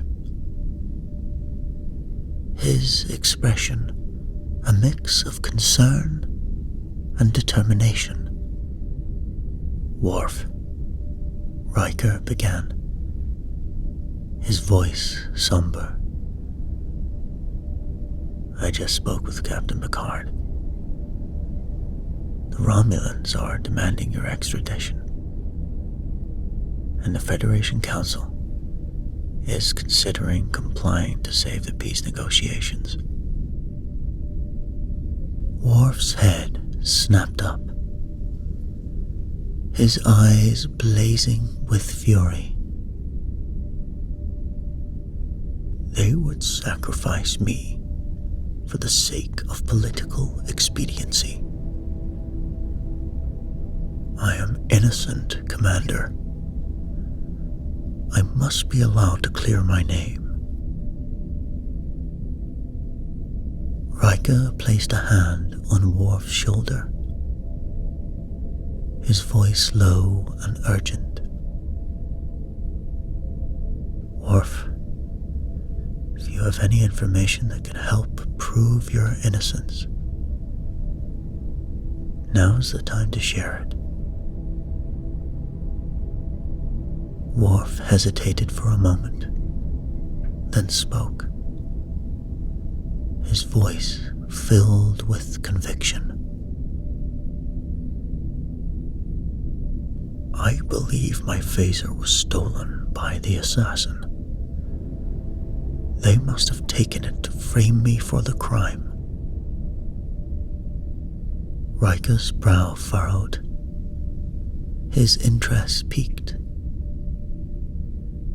When was the last time you saw your phaser? In my quarters, before the banquet, Worf replied. I had left it there, as I was not on duty at the time. Riker nodded, his expression determined. I'll go and check the security logs. If someone entered your quarters and took your phaser, there should be a record of it. As Riker left, Worf called out after him. Commander, thank you.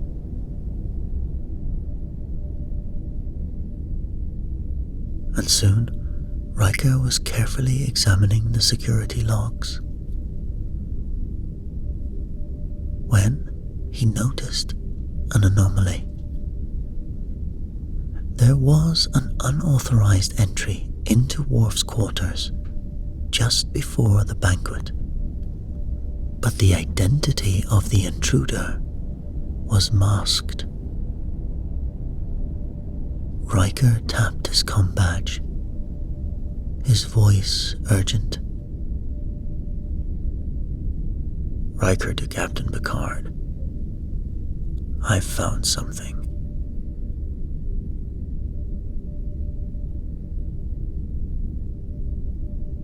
In the ready room, Picard listened intently as Riker explained his discovery. It appears that someone broke into Worf's quarters and stole his phaser and replaced his with another.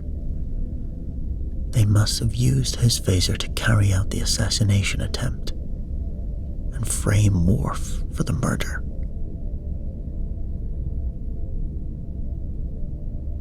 Picard's expression grew grim. The pieces of the puzzle falling into place. So, Worf was set up. We're dealing with a conspiracy to undermine the peace process. Suddenly, the comm system chimed. Captain, incoming transmission from Commander Sela. Picard straightened his uniform, his voice steady. On screen. Sela's face appeared, her expression cold and demanding. Your time is nearly up, Picard. We demand the immediate extradition of Commander Worf. Picard met her gaze unflinchingly, his voice filled with conviction. Commander Sela, we may have evidence that proves Worf's innocence. We believe his phaser was stolen and used to frame him. He will not be handed over to the Romulans. As the transmission ended, Picard turned to his officers. "We need to find out who is behind this conspiracy, and quickly." Meanwhile, in Counselor Troy's office, Ensign Vickers sat trembling, her face streaked with tears. "I didn't want to do it," she sobbed. "But they threatened me, said they'd ruin my career if I didn't help them. They would ruin my relationship with Commander Tao." Troy leaned forward, her voice gentle but insistent. "Who threatened you, Tara? Who wanted to blackmail you?" Vickers took a shuddering breath, her voice barely above a whisper. "A group of Starfleet officers. They said the peace treaty was a mistake, that it would leave the Federation vulnerable. They wanted me to help them stop it." Troy's eyes widened, the revelation sending a chill down her spine. "Tara, this is crucial. Do you know who's leading this group?" Vickers nodded, her voice trembling. "Admiral Blackwell. He was the one giving all the orders."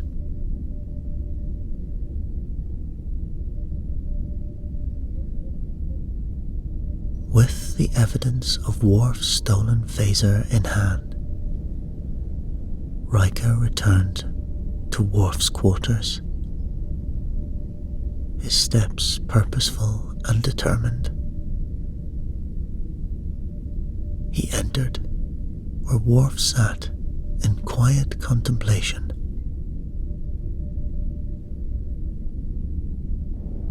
"Worf," Riker began, a smile tugging at the corners of his mouth. "I have good news. We found proof that your phaser was stolen and used to frame you. You're being released and reinstated as Chief of Security, effective immediately." Worf stood, his eyes wide with surprise and gratitude. "Thank you, Commander. I knew you would not rest until the truth was revealed."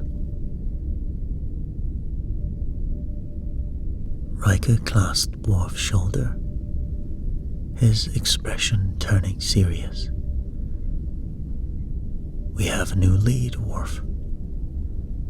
Ensign Vickers confessed to Counselor Troy that she was coerced into assisting with the assassination plot by a group of rogue Starfleet officers led by Admiral Blackwell." Worf's face darkened, a low growl rumbling in his throat. "Blackwell? I have always had my suspicions about him. He was opposed to the peace treaty from the beginning." Riker nodded grimly. "We need to investigate this lead, Worf. And I want you by my side." Worf stood tall, his shoulders squared with resolve. "I am with you, Commander. Let us bring these traitors to justice."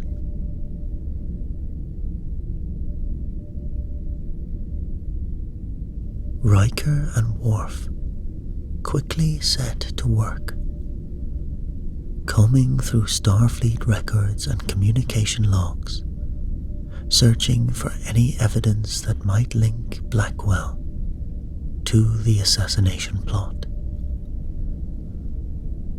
And as they worked, a picture began to emerge. One of a shadowy network of officers secretly working to undermine the peace process. Armed with their findings, Riker and Worf made their way to Captain Picard's ready room. Picard looked up from his desk, his expression grave. "Number one, Mr. Worf, what have you discovered?" Riker stepped forward, his voice steady and confident. "Captain, we have uncovered evidence that implicates Blackwell in a conspiracy to sabotage the peace treaty. He has been working with a group of rogue officers to orchestrate the assassination attempt and frame Worf." Picard's eyes narrowed, his voice filled with controlled anger. "Admiral Blackwell. I never would have suspected him capable of such treachery. And what about Vickers? Where is Vickers in all of this?" Commander Worf spoke up. "Captain, Ensign Vickers admitted to me that she was having secret relations with a Romulan commander. I believe she was being blackmailed into helping the assassination attempt.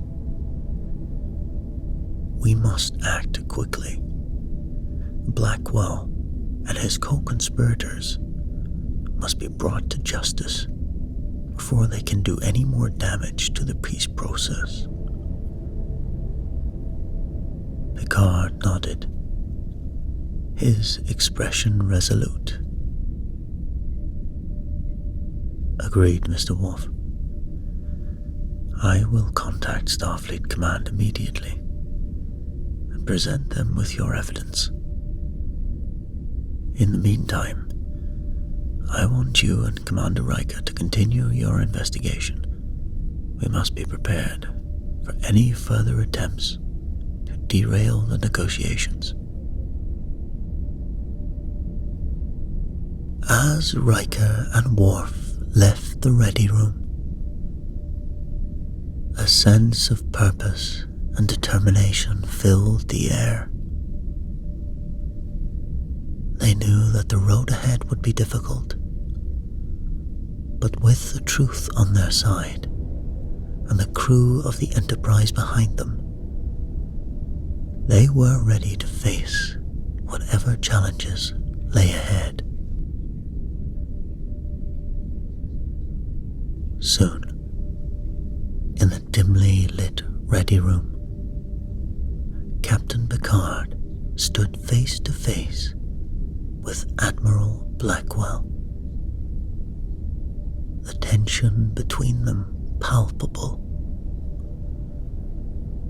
Blackwell, a seasoned Starfleet officer with a distinguished career, met Picard's gaze with a mix of defiance and resolve. "Admiral Blackwell," Picard began, his voice steady but tinged with anger. "I have evidence that implicates you in the conspiracy to sabotage the peace treaty with the Romulans. What do you have to say for yourself?" Blackwell's expression hardened, his voice filled with conviction. I did what I had to do, Picard. This alliance with the Romulans is a mistake. A dangerous gamble that puts the Federation at risk. Picard's eyes narrowed, his voice rising with each word. You orchestrated an assassination attempt on a Romulan ambassador and framed one of my officers for the crime. How can you possibly justify such actions? Blackwell leaned forward, his voice low and intense. We should never have accepted the Klingons, Picard. The Romulans are even worse. Both have always been our enemies, and they always will be. This peace treaty is nothing more than a trap, a way for them to infiltrate our ranks and destroy us from within, just like the Klingons will eventually do.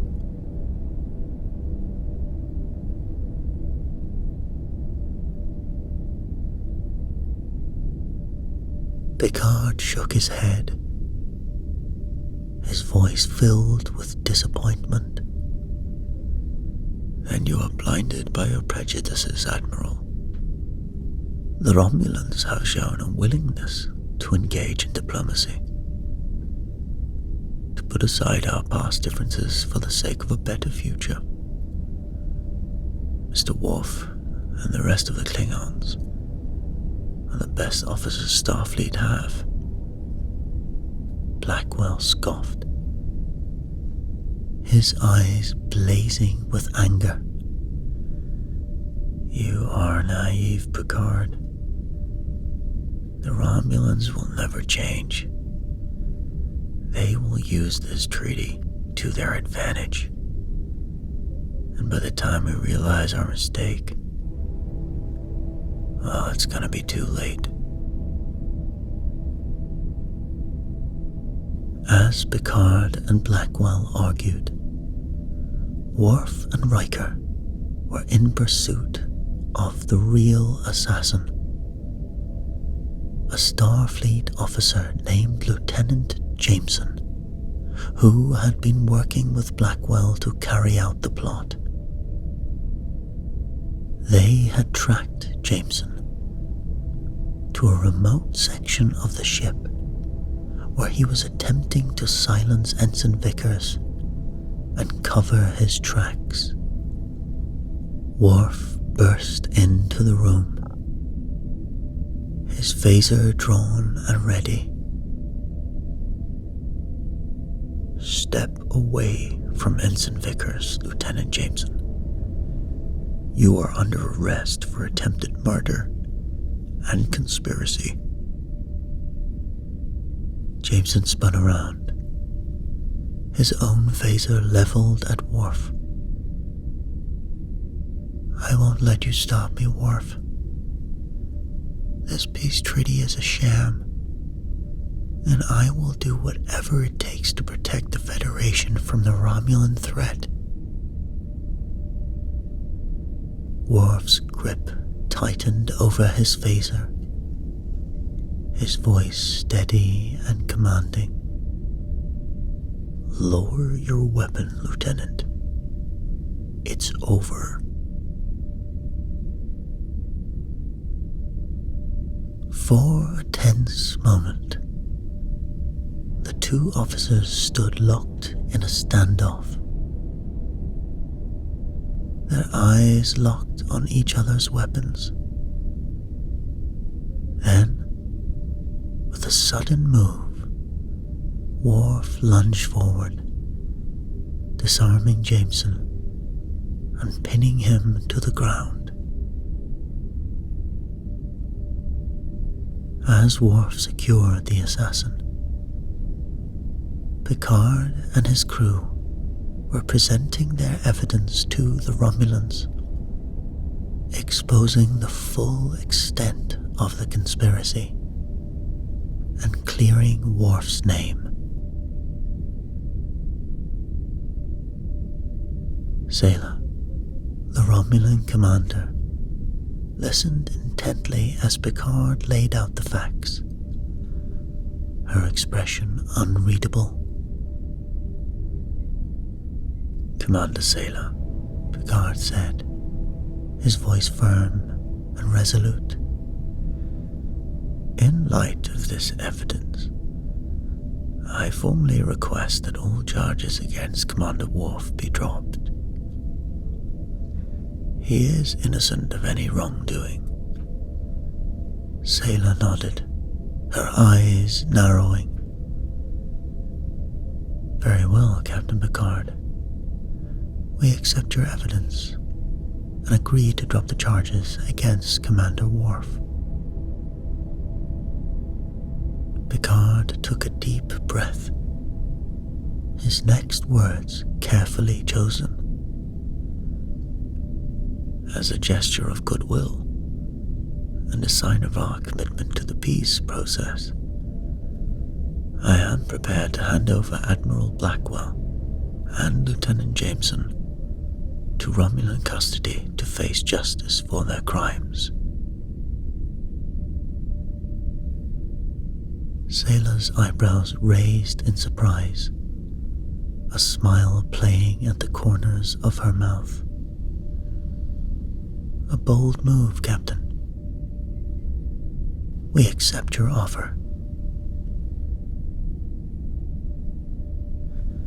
As the Romulans took custody of the conspirators, a sense of relief washed over the Enterprise crew.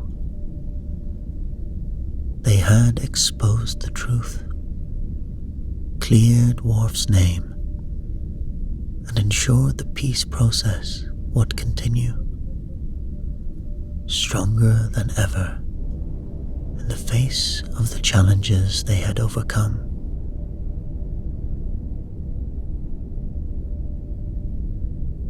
In the bright, sterile confines of sickbay, Ambassador Tarok slowly regained consciousness,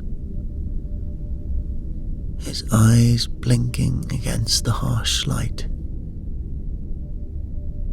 As his vision cleared, he found himself surrounded by the concerned faces of Captain Picard and Dr. Crusher. "Ambassador Tarok," Picard said softly, a relieved smile on his face. "It's good to see you awake. How are you feeling?" Tarok sat up gingerly, his hand going to his chest where the phaser blast had struck him. "I am alive, Captain, thanks to the skill of your medical team." Picard's expression grew somber, his voice heavy with regret. "Ambassador, I must apologize for the actions of Admiral Blackwell and those who conspired with him. Their behavior was inexcusable. It goes against everything the Federation stands for." Tarok nodded, his eyes filled with a mix of pain and understanding. "I know that you and your crew were not responsible for this attack, Captain. In fact, I have heard of the bravery and loyalty displayed by Commander Worf in the face of such adversity. He has earned the respect of the Romulan people." Worf standing at attention nearby, bowed his head in acknowledgement, his voice filled with humility. "I only did my duty, Ambassador. I am honored by your words."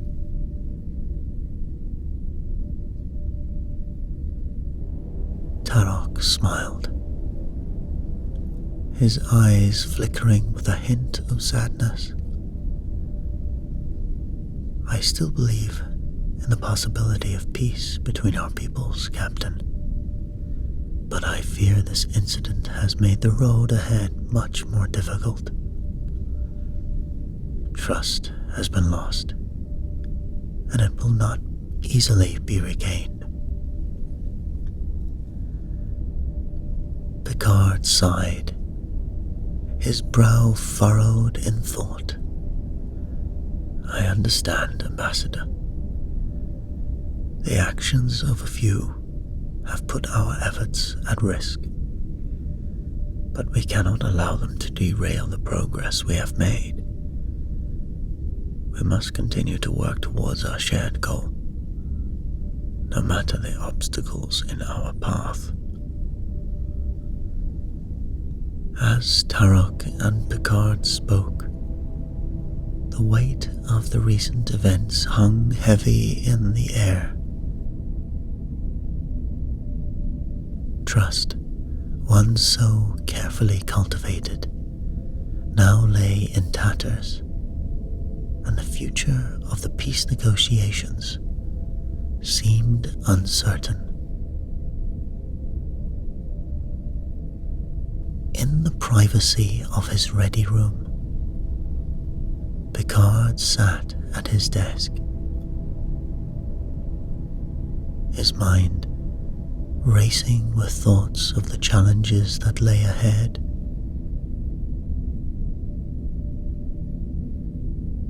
He knew that maintaining peace was never easy, that it required constant vigilance and unwavering commitment in the face of adversity. The door chimed, and Ambassador Tarok entered, his expression grave. "Captain Picard, I have spoken with my commanders and generals, and while I remain committed to the cause of peace, I fear that many of them have lost faith in the process. They see the actions of Blackwell as proof that the Federation cannot be trusted." Picard leaned forward, his voice filled with conviction.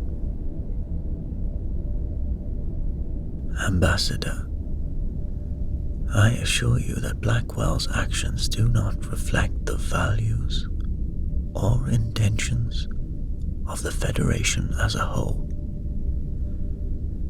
We are committed to peace, and we will do everything in our power to regain the trust that has been lost." Tarok nodded, his eyes filled with a glimmer of hope. "I believe you, Captain, but it will take time and effort to convince my people of your sincerity. For now, the peace negotiations must be put on hold until we can find a way to bridge the divide that has been created." Picard stood, his hand outstretched in a gesture of friendship. "I understand, Ambassador. We will not give up on the dream of peace. Together, we will find a way forward, no matter how long it takes."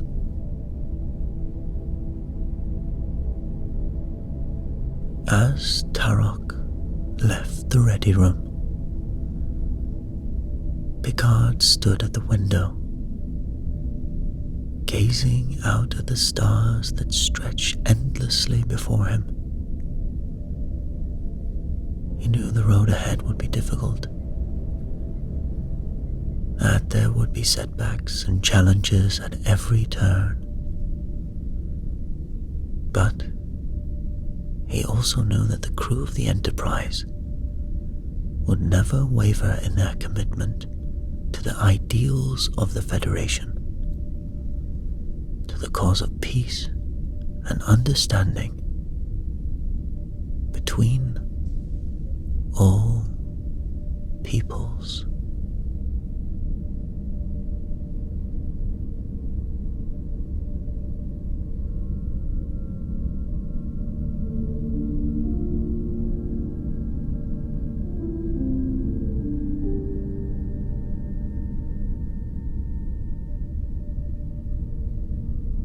The USS Enterprise, a gleaming beacon of the United Federation of Planets, glided effortlessly through the inky expanse of space.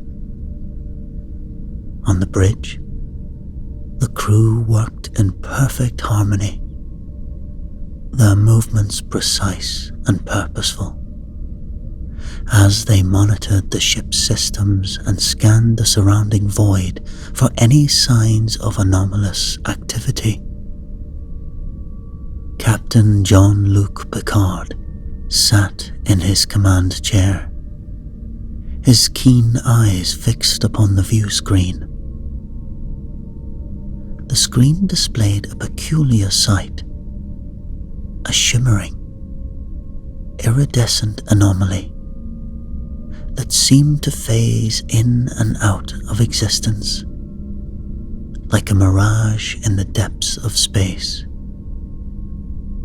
As the anomaly pulsed and shifted, it emitted an energy signature that bore an uncanny resemblance to an ancient Romulan artifact of great significance. Picard leaned forward, his brow furrowed in concentration. "Mr. Data, what can you tell us about this anomaly?" he asked, his voice calm and measured, belying the excitement and trepidation that stirred within him.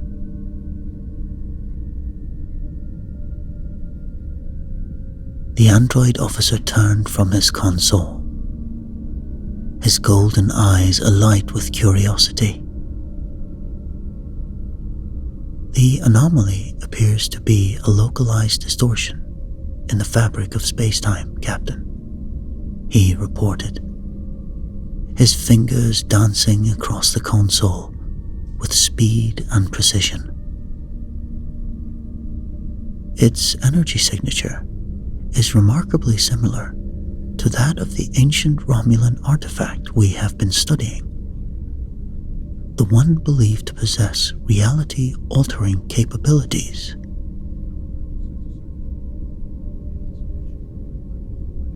Picard nodded, his mind racing with the implications of this discovery.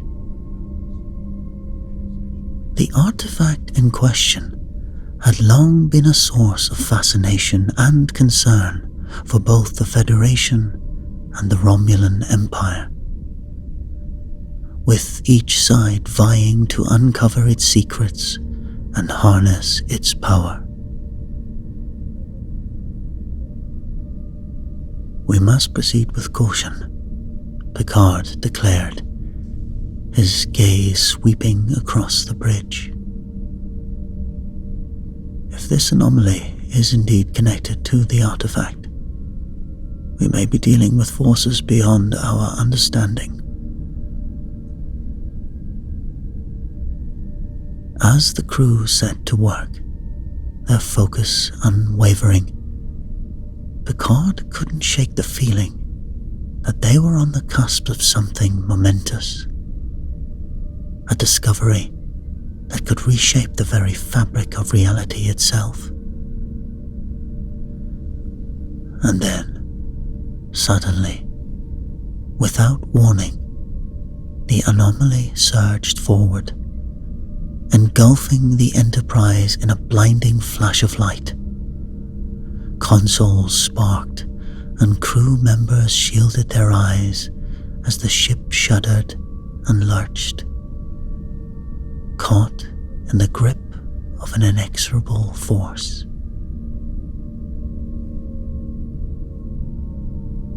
Amidst the chaos, Picard felt a strange sensation wash over him, a tingling that started at the base of his skull and spread throughout his entire body. As the bridge crew fought to regain control of the ship, Picard vanished from his chair, leaving behind a stunned and bewildered crew. Their captain gone without a trace.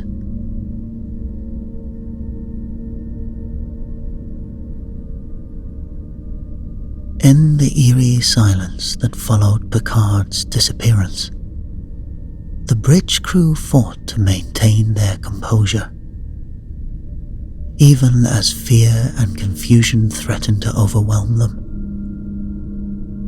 Commander William Riker, his jaw set with determination, immediately took charge, his voice cutting through the chaos like a beacon in the night. "Red alert," he barked, his eyes fixed on the view screen. "All hands, battle stations. I want a full sensor sweep of the area, and I want it now. We need to find the captain." As the crew scrambled to comply with Riker's orders, a sense of urgency permeated the bridge.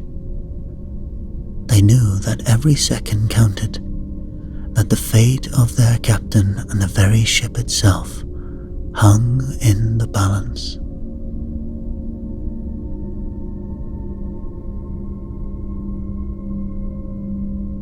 In the depths of space, light years away from the Enterprise,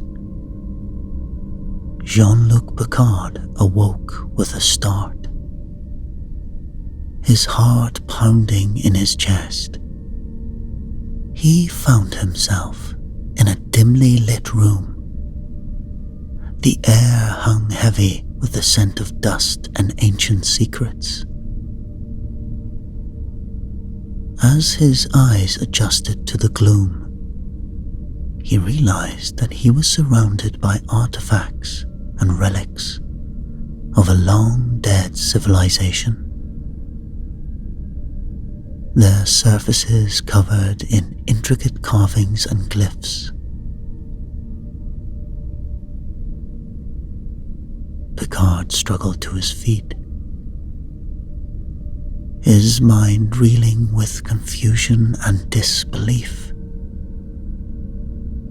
This was not the Enterprise, not the life he knew. And yet, as he ran his fingers over the artifacts, a strange sense of familiarity washed over him, as if he had encountered these objects before, in another life.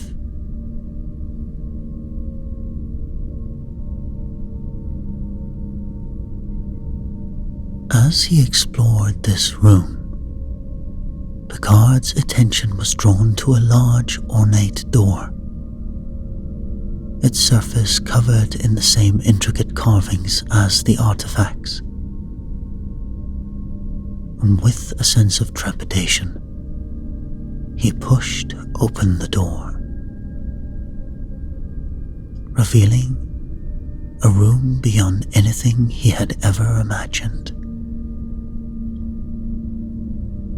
He found himself standing in a vast underground chamber, its walls lined with towering shelves filled with ancient tombs and scrolls. And in the center stood a large circular table, upon which rested a single glowing artifact, its surface pulsing with the same energy signature as the anomaly that had brought him here.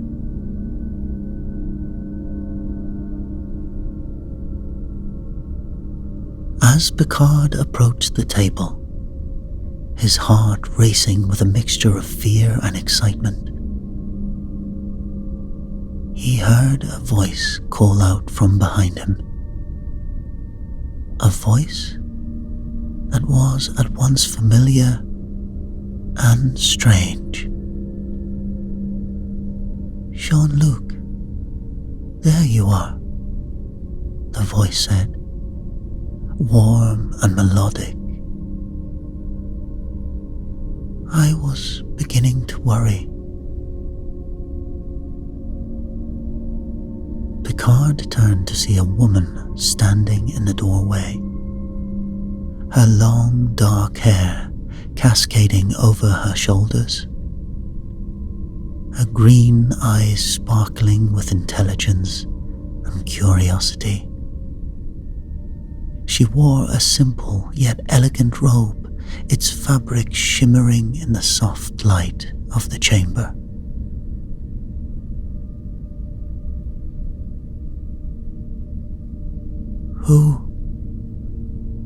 Who are you?" Picard asked, his voice barely above a whisper. The woman smiled, her expression warm and inviting. "Jean-Luc, it's me, Ellen, your wife." She stepped closer, concern flickering in her green eyes as she studied his face. "Are you all right, my love? You look like you've seen a ghost." Picard frowned. Confusion etched across his face. "Wife? I don't understand. Where am I? How did I get here?" Ellen reached out, gently touching his arm. "You're home, Jean-Luc. In our study, surrounded by the artifacts we've dedicated our lives to understanding." She paused, searching his face for a glimmer of recognition. Are you having those dreams again? About the Enterprise?" Picard's eyes widened, a shiver running down his spine.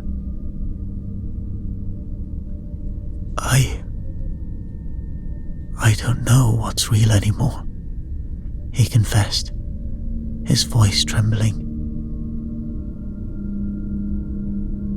"My memories feel fragmented." Ellen's expression softened, her eyes filled with compassion and understanding.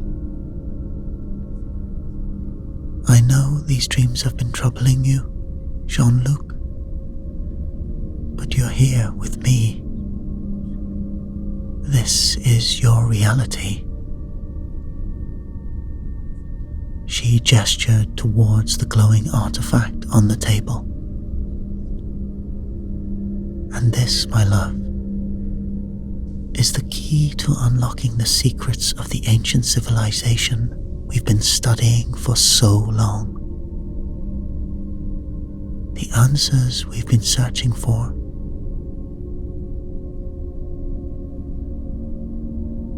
Picard's gaze was drawn to the artifact, its soft light casting dancing shadows across the chamber. "What is it?" he asked, his curiosity piqued despite his confusion. "What have we discovered here?"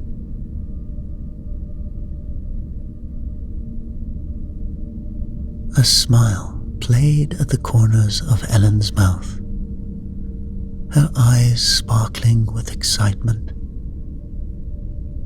"Oh, it's something incredible, Jean-Luc. Something that could shed light on the very nature of reality itself." She took his hand, her touch gentle and reassuring. "Come, let me show you. Together, we can unravel the mysteries of this artifact and the secrets it holds. And perhaps in doing so, we can put your dreams to rest." Picard hesitated for a moment, torn between the familiarity of Ellen's touch and the nagging sense that something wasn't quite right. But as he looked into her eyes, seeing the love and devotion that shone there, he felt himself begin to relax, to trust in the reality that surrounded him. With a nod, he allowed Ellen to lead him deeper into the chamber, ready to embark on a journey of discovery that would test the very foundations of his understanding and challenge everything he thought he knew about himself and the universe he inhabited. As Picard and Ellen delved deeper into the study, the captain found himself marveling at the array of artifacts and ancient texts that surrounded them. Each piece seemed to hold a story, a glimpse into a civilization long lost to the mists of time. Ellen guided him to a large ornate desk, its surface covered in notes and diagrams. "This is where you've been working, Jean-Luc." Her fingers tracing the intricate patterns etched into the desk's surface, trying to decipher the language and symbolism of this ancient culture, to understand their beliefs and their understanding of the universe.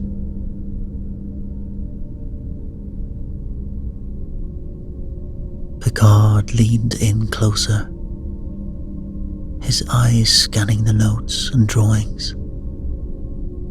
As he did so, a sense of familiarity washed over him, as if he had seen these symbols before, in another life. I feel like I know this," he murmured, his brow furrowed in concentration. "As if I've studied these artifacts before, but in a different context."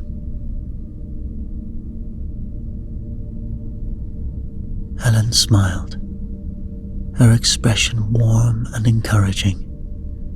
"You have, Jean-Luc.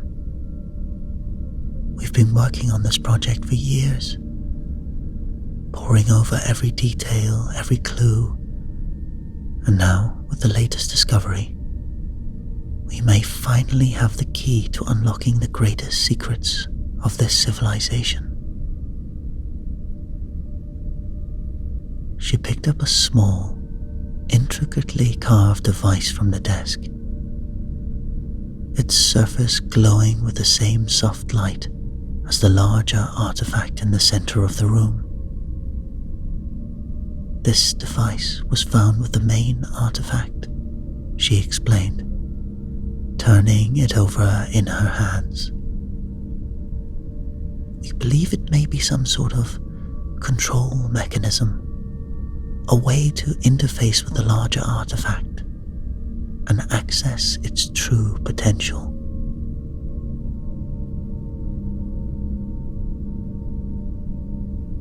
Picard felt a shiver of excitement run through him, his mind racing with the possibilities. If what Ellen said was true, then this discovery could be a turning point,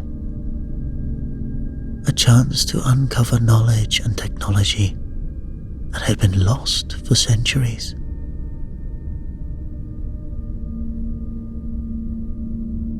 And yet, even as he lost himself in the thrill of the chase,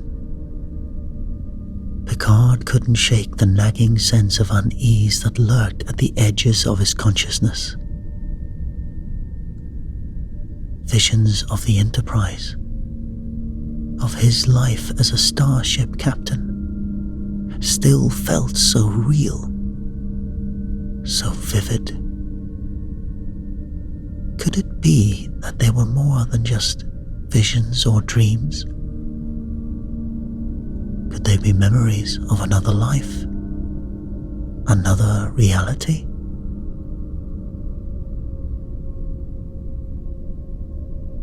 As if sensing his inner turmoil, Ellen placed a gentle hand on his arm, her eyes searching his face. Jean-Luc, I know these dreams have been troubling you, she said softly. But you mustn't let them distract you from the work we're doing here. This discovery could change everything, rewrite the very history of the galaxy. We can't afford to lose focus. Not now. Picard stared at her, and then a soft knock came at the door, interrupting Picard's confusion. Ellen looked up, a smile spreading across her face. Come in, she called, her voice warm and inviting.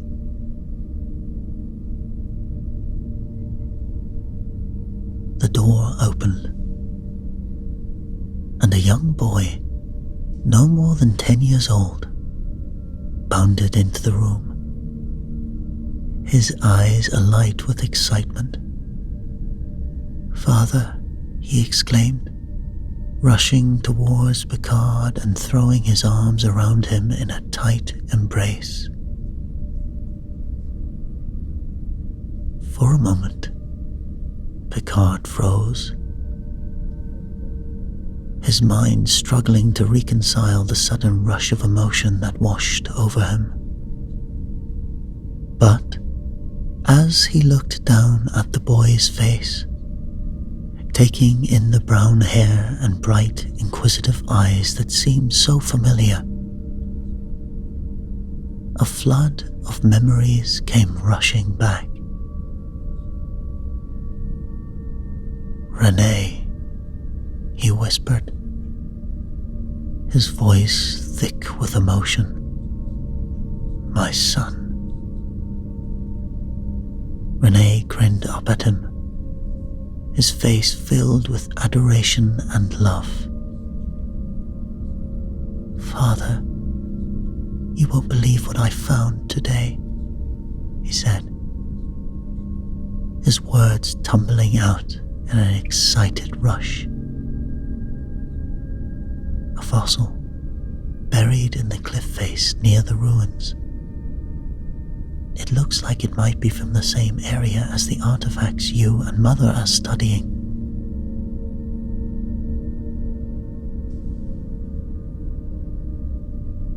Picard Picard felt a surge of pride and affection wash over him, and he hugged his son tightly, marveling at the way the boy's presence seemed to anchor him in this reality,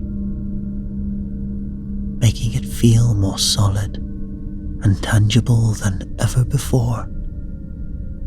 Ellen watched the exchange with a tender smile, her eyes soft with love and understanding. "Renee has been waiting all day to show you his discovery," she said, ruffling the boy's hair affectionately. "He's becoming quite the archaeologist, just like his father."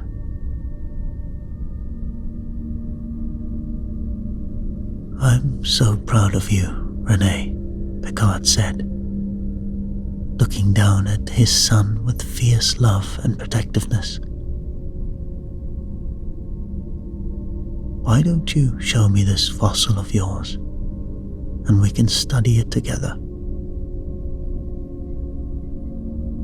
Renee's face lit up with joy, and he eagerly led his father to a small workbench in the corner of the room, where a chunk of rock lay waiting to be examined. As Picard and Renee bent over the fossil, their heads close together as they studied its intricate details, Ellen watched them with a sense of warmth and satisfaction. This was the life they had built together, the family they had created. And nothing, not even the strange dreams that haunted Picard's nights, could take that away from them now. But even as Picard lost himself in the simple joy of sharing a passion with his son, questions still lingered at the edges of his mind. Little did he know, light years away, the crew of the Enterprise was working tirelessly to unravel the mystery of their captain's disappearance and the anomaly that had swallowed him whole. And as they searched the stars for answers, they too began to suspect that the key to Picard's fate lay in the ancient Romulan artifact and the secrets it held.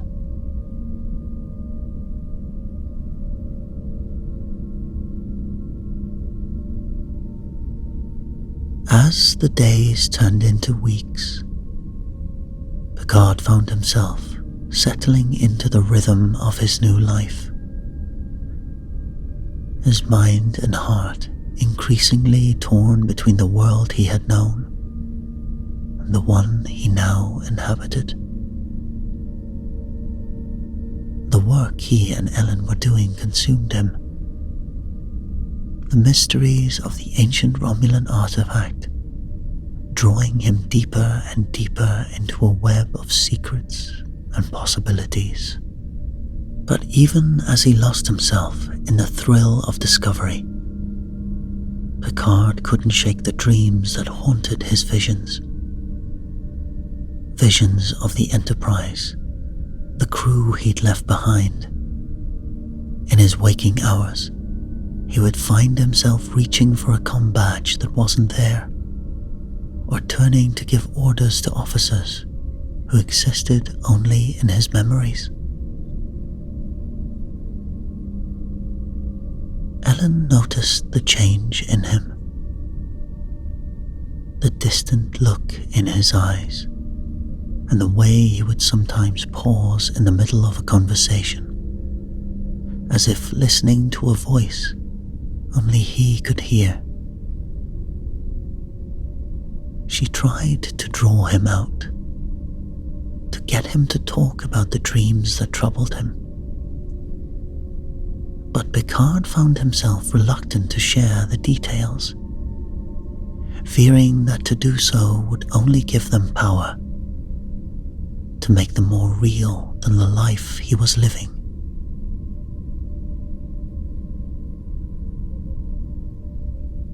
One evening, as they sat together in their study, Ellen finally broached the subject.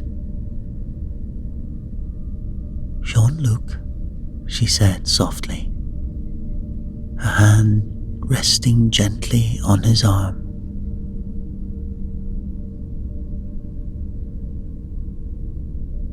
"I know these dreams have been troubling you, and I can see how much they're affecting you. I think it's time we talk to someone to try and understand what they mean." Picard felt a flicker of unease at her words, a sense of resistance rising up in him.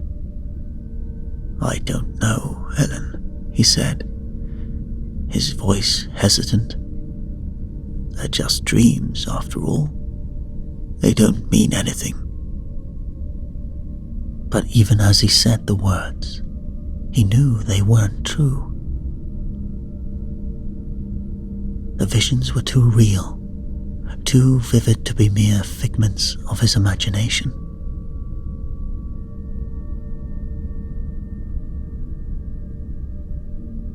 Helen's expression was gentle but firm. "Jean-Luc, please, for me, for Renee, we're worried about you. There's a Romulan doctor, a specialist in neurological disorders, who I think could help you. Will you at least consider talking to him?" Picard hesitated, his mind torn between the desire to protect the life he had built here and the need to understand the truth of his own existence.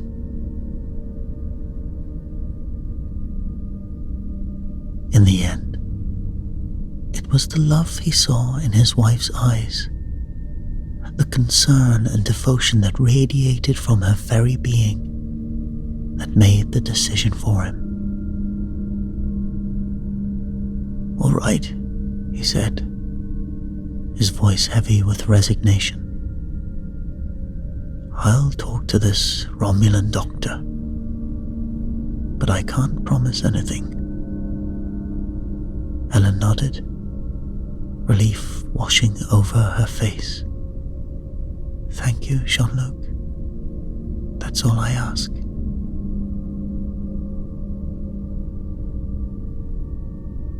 And so it was, a few days later. Jean-Luc Picard found himself sitting in the office of a Romulan doctor, his mind and heavy heart with the weight of the secrets he carried. The doctor was tall and slender, with sharp, calculating eyes that seemed to see straight through Picard's very soul. At first, the questions were very simple, innocuous. The doctor asked about Picard's work, his family, his daily life. But as the session wore on, the questions became more probing, more insistent. The doctor wanted to know about Picard's dreams, about the Enterprise. The Romulan doctor leaned forward, his eyes intense and probing. "I want to know more about these dreams, Jean-Luc," he said, his voice smooth and persuasive. "The Enterprise, your crew.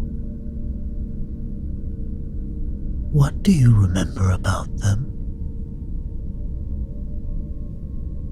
Picard hesitated, a part of him still reluctant to delve too deeply into the memories that haunted him. But the doctor's gaze was insistent, and he found himself speaking almost without volition, the words spilling from his lips like water from a broken dam. "I remember the bridge," he said, his voice distant and dreamy. "The way the stars looked through the view screen, the hum of the engines beneath my feet. I remember the crew, their faces, their names: Riker, Data, Worf, Crusher." The doctor nodded, his expression encouraging. "And what about details of the ship itself? Its systems, its security protocols? Surely if you were the captain, you would have access to that information."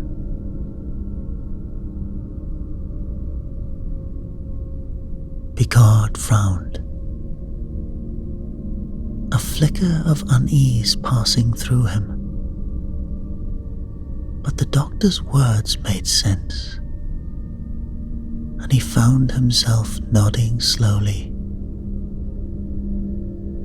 "Yes, of course," he said. "The security codes, the command protocols. I remember them all." "Really? Can you give me an example?" the doctor asked, his voice gentle but insistent. "Perhaps a code you use frequently, one that sticks out in your memory."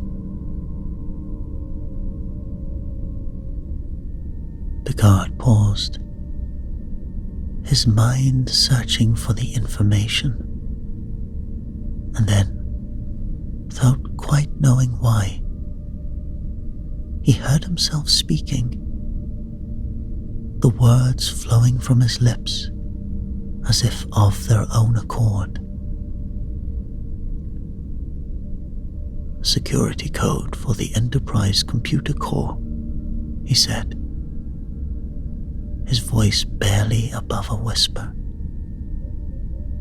"It's Picard 4-7 Alpha Tango."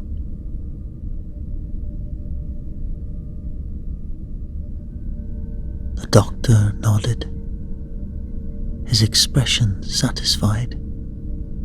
"Thank you, Jean-Luc," he said, making a small notation on the pad in front of him. "That's very helpful."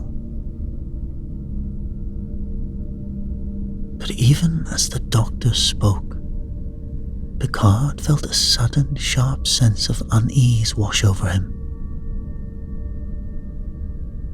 The code he had just revealed, the information he had so freely shared, something felt wrong. As if he had just given away a piece of himself.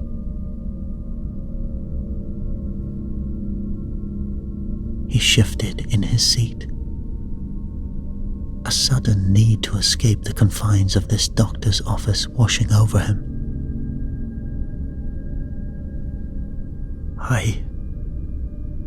I think that's enough for today," he said, his voice strained and uncomfortable.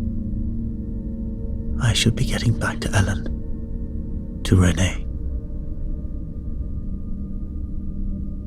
The doctor looked up, a flicker of disappointment passing over his face. But he nodded, his expression smooth and professional once more. "Of course, Jean-Luc," he said, rising from his seat. "We can continue this another time. Thank you for your openness and honesty today."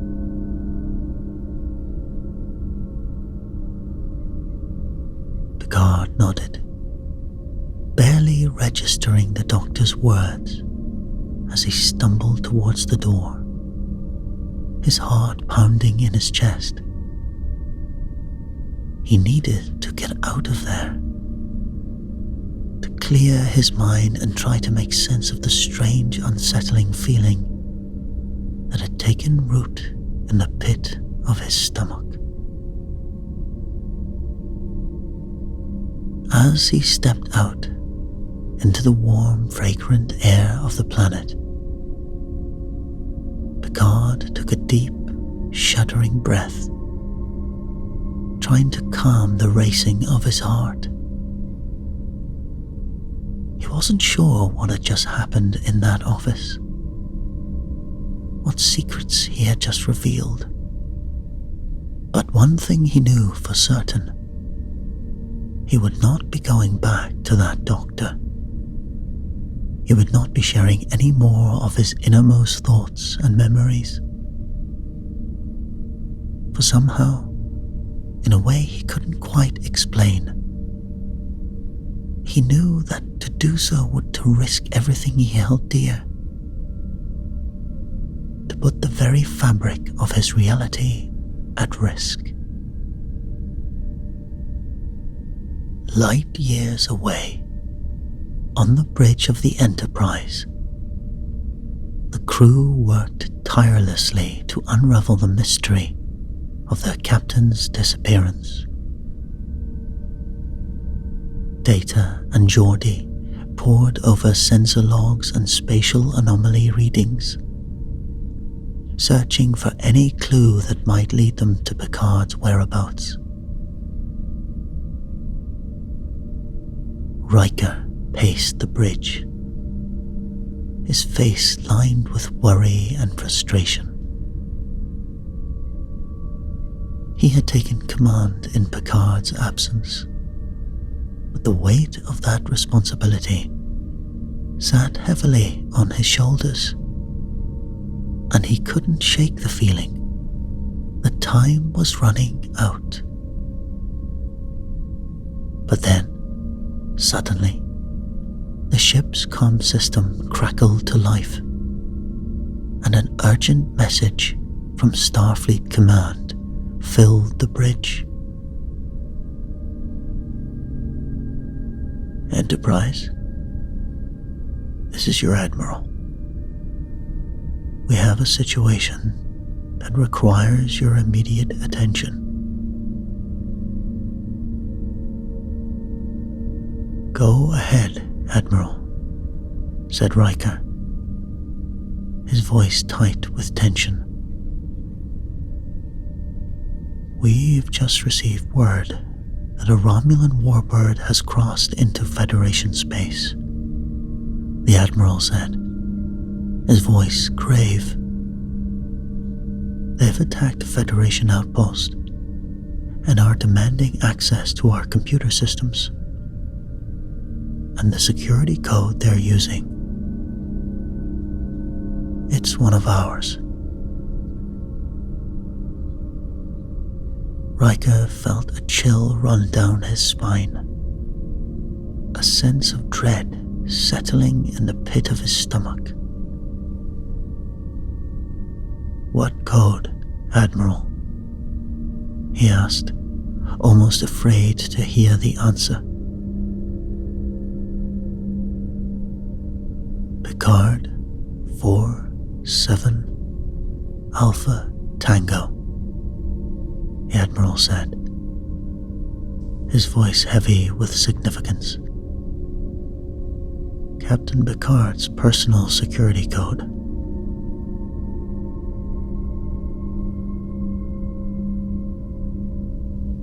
Jean-Luc Picard returned home, his mind still reeling from the unsettling session with the Romulan doctor. As he stepped through the door, he found Ellen waiting for him, her face etched with concern. "Jean-Luc," she said softly, taking his hands in hers. "How was your session with the doctor? Did you feel like it helped?" Picard hesitated. The memory of the security code he had revealed still fresh in his mind. But he couldn't bring himself to burden Ellen with his doubts, not when she had already done so much to support him. "It was fine," he said, forcing a smile to his lips. "I think it helped talking about the visions and dreams and getting some perspective on them." Ellen nodded, her expression relieved. "I'm so glad, Jean-Luc. And you know, the doctor thinks it would be good for you to have another session tomorrow, to really delve into these issues and start working through them."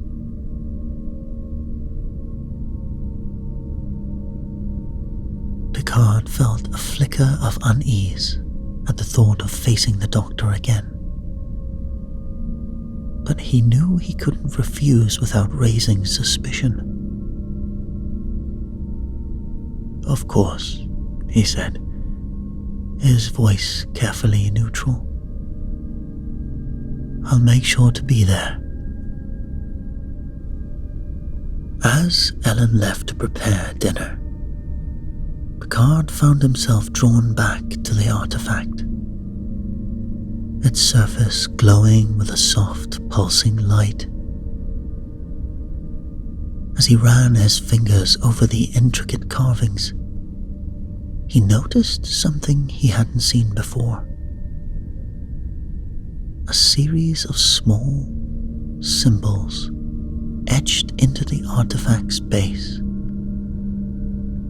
Intrigued, Picard began to study the symbols more closely.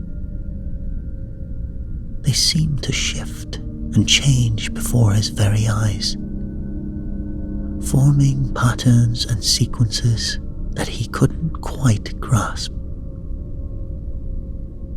But as he stared at them, he felt a strange sense of familiarity, as if he'd seen them before.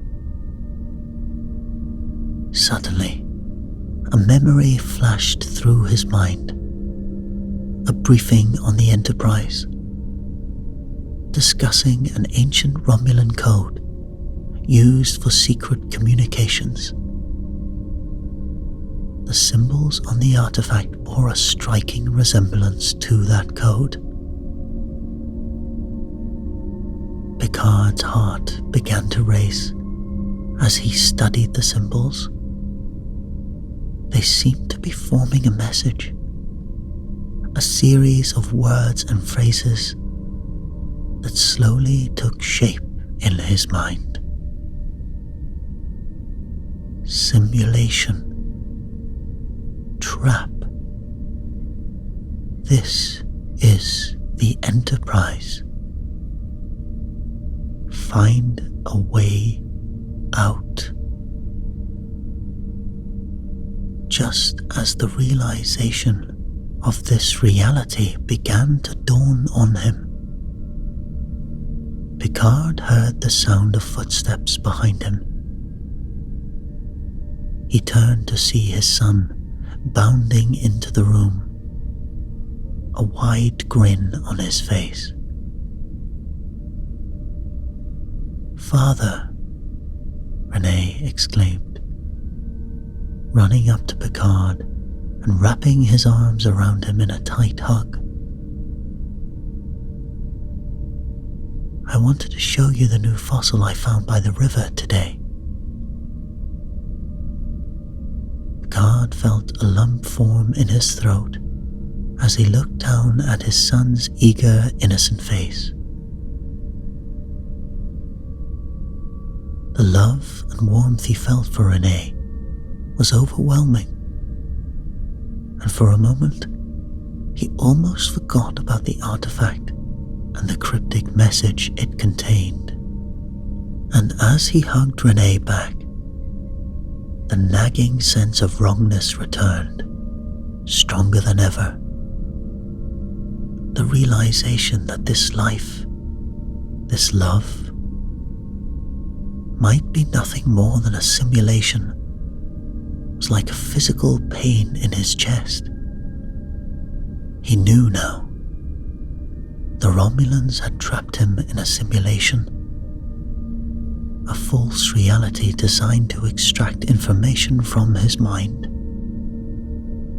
And the artifact, somehow connected to his real life on the Enterprise, was trying to help him find a way back. The next day, Jean-Luc continued to study the artifact. He noticed a new pattern emerging in the symbols, a set of coordinates that seemed to be pointing to a specific location in space. And with a sudden realization, Picard understood that these coordinates represented his actual location at that very moment.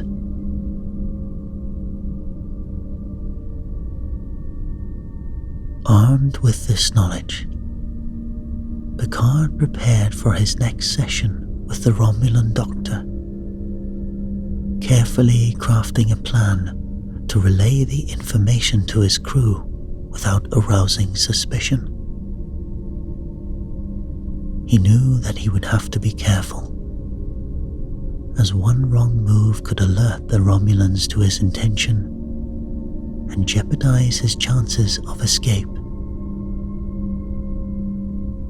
In the session, the Doctor once again probed Picard's memories, seeking information about Starfleet's defenses and security protocols. Picard, feigning confusion and disorientation, began to mumble a series of numbers and letters, as if struggling to remember a crucial piece of information. "The code," he muttered, his voice strained. "The code for the Enterprise's primary security systems. It's... The Doctor leaned forward, his eyes gleaming with anticipation. "Yes, Picard. What is the code?" Picard hesitated, as if struggling with the decision to reveal such sensitive information. He took a deep breath, then spoke the coordinates he had deciphered from the artifact, disguising them as a security code. The Doctor, believing he had finally extracted the information he needed, ended the session, eager to put the code to use. Picard sat, his heart pounding with a mixture of fear and hope. Had he done enough to alert his crew to his location? Would they be able to decipher his message in time? Meanwhile, on the Enterprise, the crew was frantically working to locate Picard and devise a rescue plan. Tensions were running high on the bridge, as each passing moment brought them closer to the possibility of losing their captain forever. Suddenly, the ship's sensors detected an incoming transmission from a Romulan vessel, a set of coordinates disguised as a security code. Commander Data, analyzing the transmission, quickly realized that the code was not a genuine security protocol, but rather a set of spatial coordinates. Data cross-referenced the coordinates with the Enterprise sensor logs, his brain processing the information at lightning speed. As the results flashed across the screen, he suddenly stood up, his eyes widening with realization.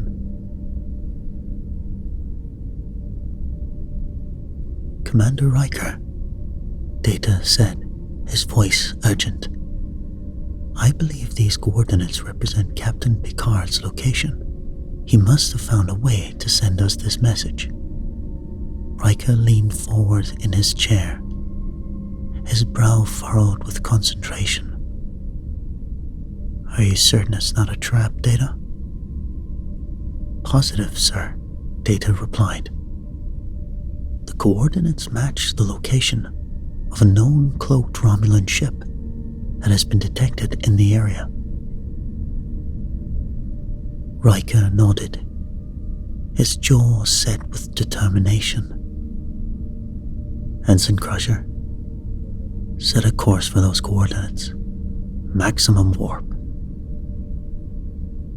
As the Enterprise hurtled through space, the crew worked frantically to prepare for the rescue mission, and soon, Riker watched as the Romulan ship decloaked before them, its weapons charged and ready to fire. He knew that they would only have one chance to rescue their captain before the Romulans realized what was happening. "Mr. Worf," Riker said, his voice steady. "Prepare to fire on my mark. Target their weapon systems and shields." Worf nodded, his fingers hovering over the weapon controls. "Aye, sir." In a sudden burst of movement, the Enterprise fired a barrage of phaser blasts at the Romulan ship, targeting their weapons and shields with pinpoint accuracy. The Romulan ship shuddered under the impact, its defenses weakening with each passing second. "Their shields are down," Worf reported, his voice filled with triumph. Riker nodded, his eyes fixed on the view screen. "Transporter room. Lock on to Captain Picard's signal and beam him out of there. Now." Standing by Ellen and Renee in this simulation reality, Picard felt a sudden tingling sensation wash over his body, and he knew that his crew had succeeded. As the room faded away around him, replaced by the familiar contours of the Enterprise transporter room, he let out a breath he hadn't realized he'd been holding. Stepping off the transporter pad, Picard was greeted by the relieved faces of his crew, their eyes shining with tears of joy and relief. Riker stepped forward, his hand outstretched in welcome. "Welcome back, Captain," he said, his voice thick with emotion. "We never stopped searching for you." Picard took Riker's hand, his own eyes glistening with unshed tears. "I never doubted it for a moment, number one. thank you all for your unwavering loyalty and determination. As the Enterprise warped away from the Romulan ship, Picard soon settled back into his command chair, his heart filled with gratitude and pride. He knew that he had been tested like never before, but he had emerged stronger, his bond with his crew even more unshakable. And as the stars streaked past the view screen, Picard knew that whatever challenges lay ahead,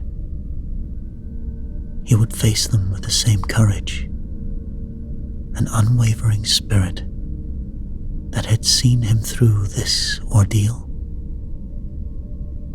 For he was Jean-Luc Picard, captain of the Enterprise, and there was no crew in all the galaxy that he would rather have by his side.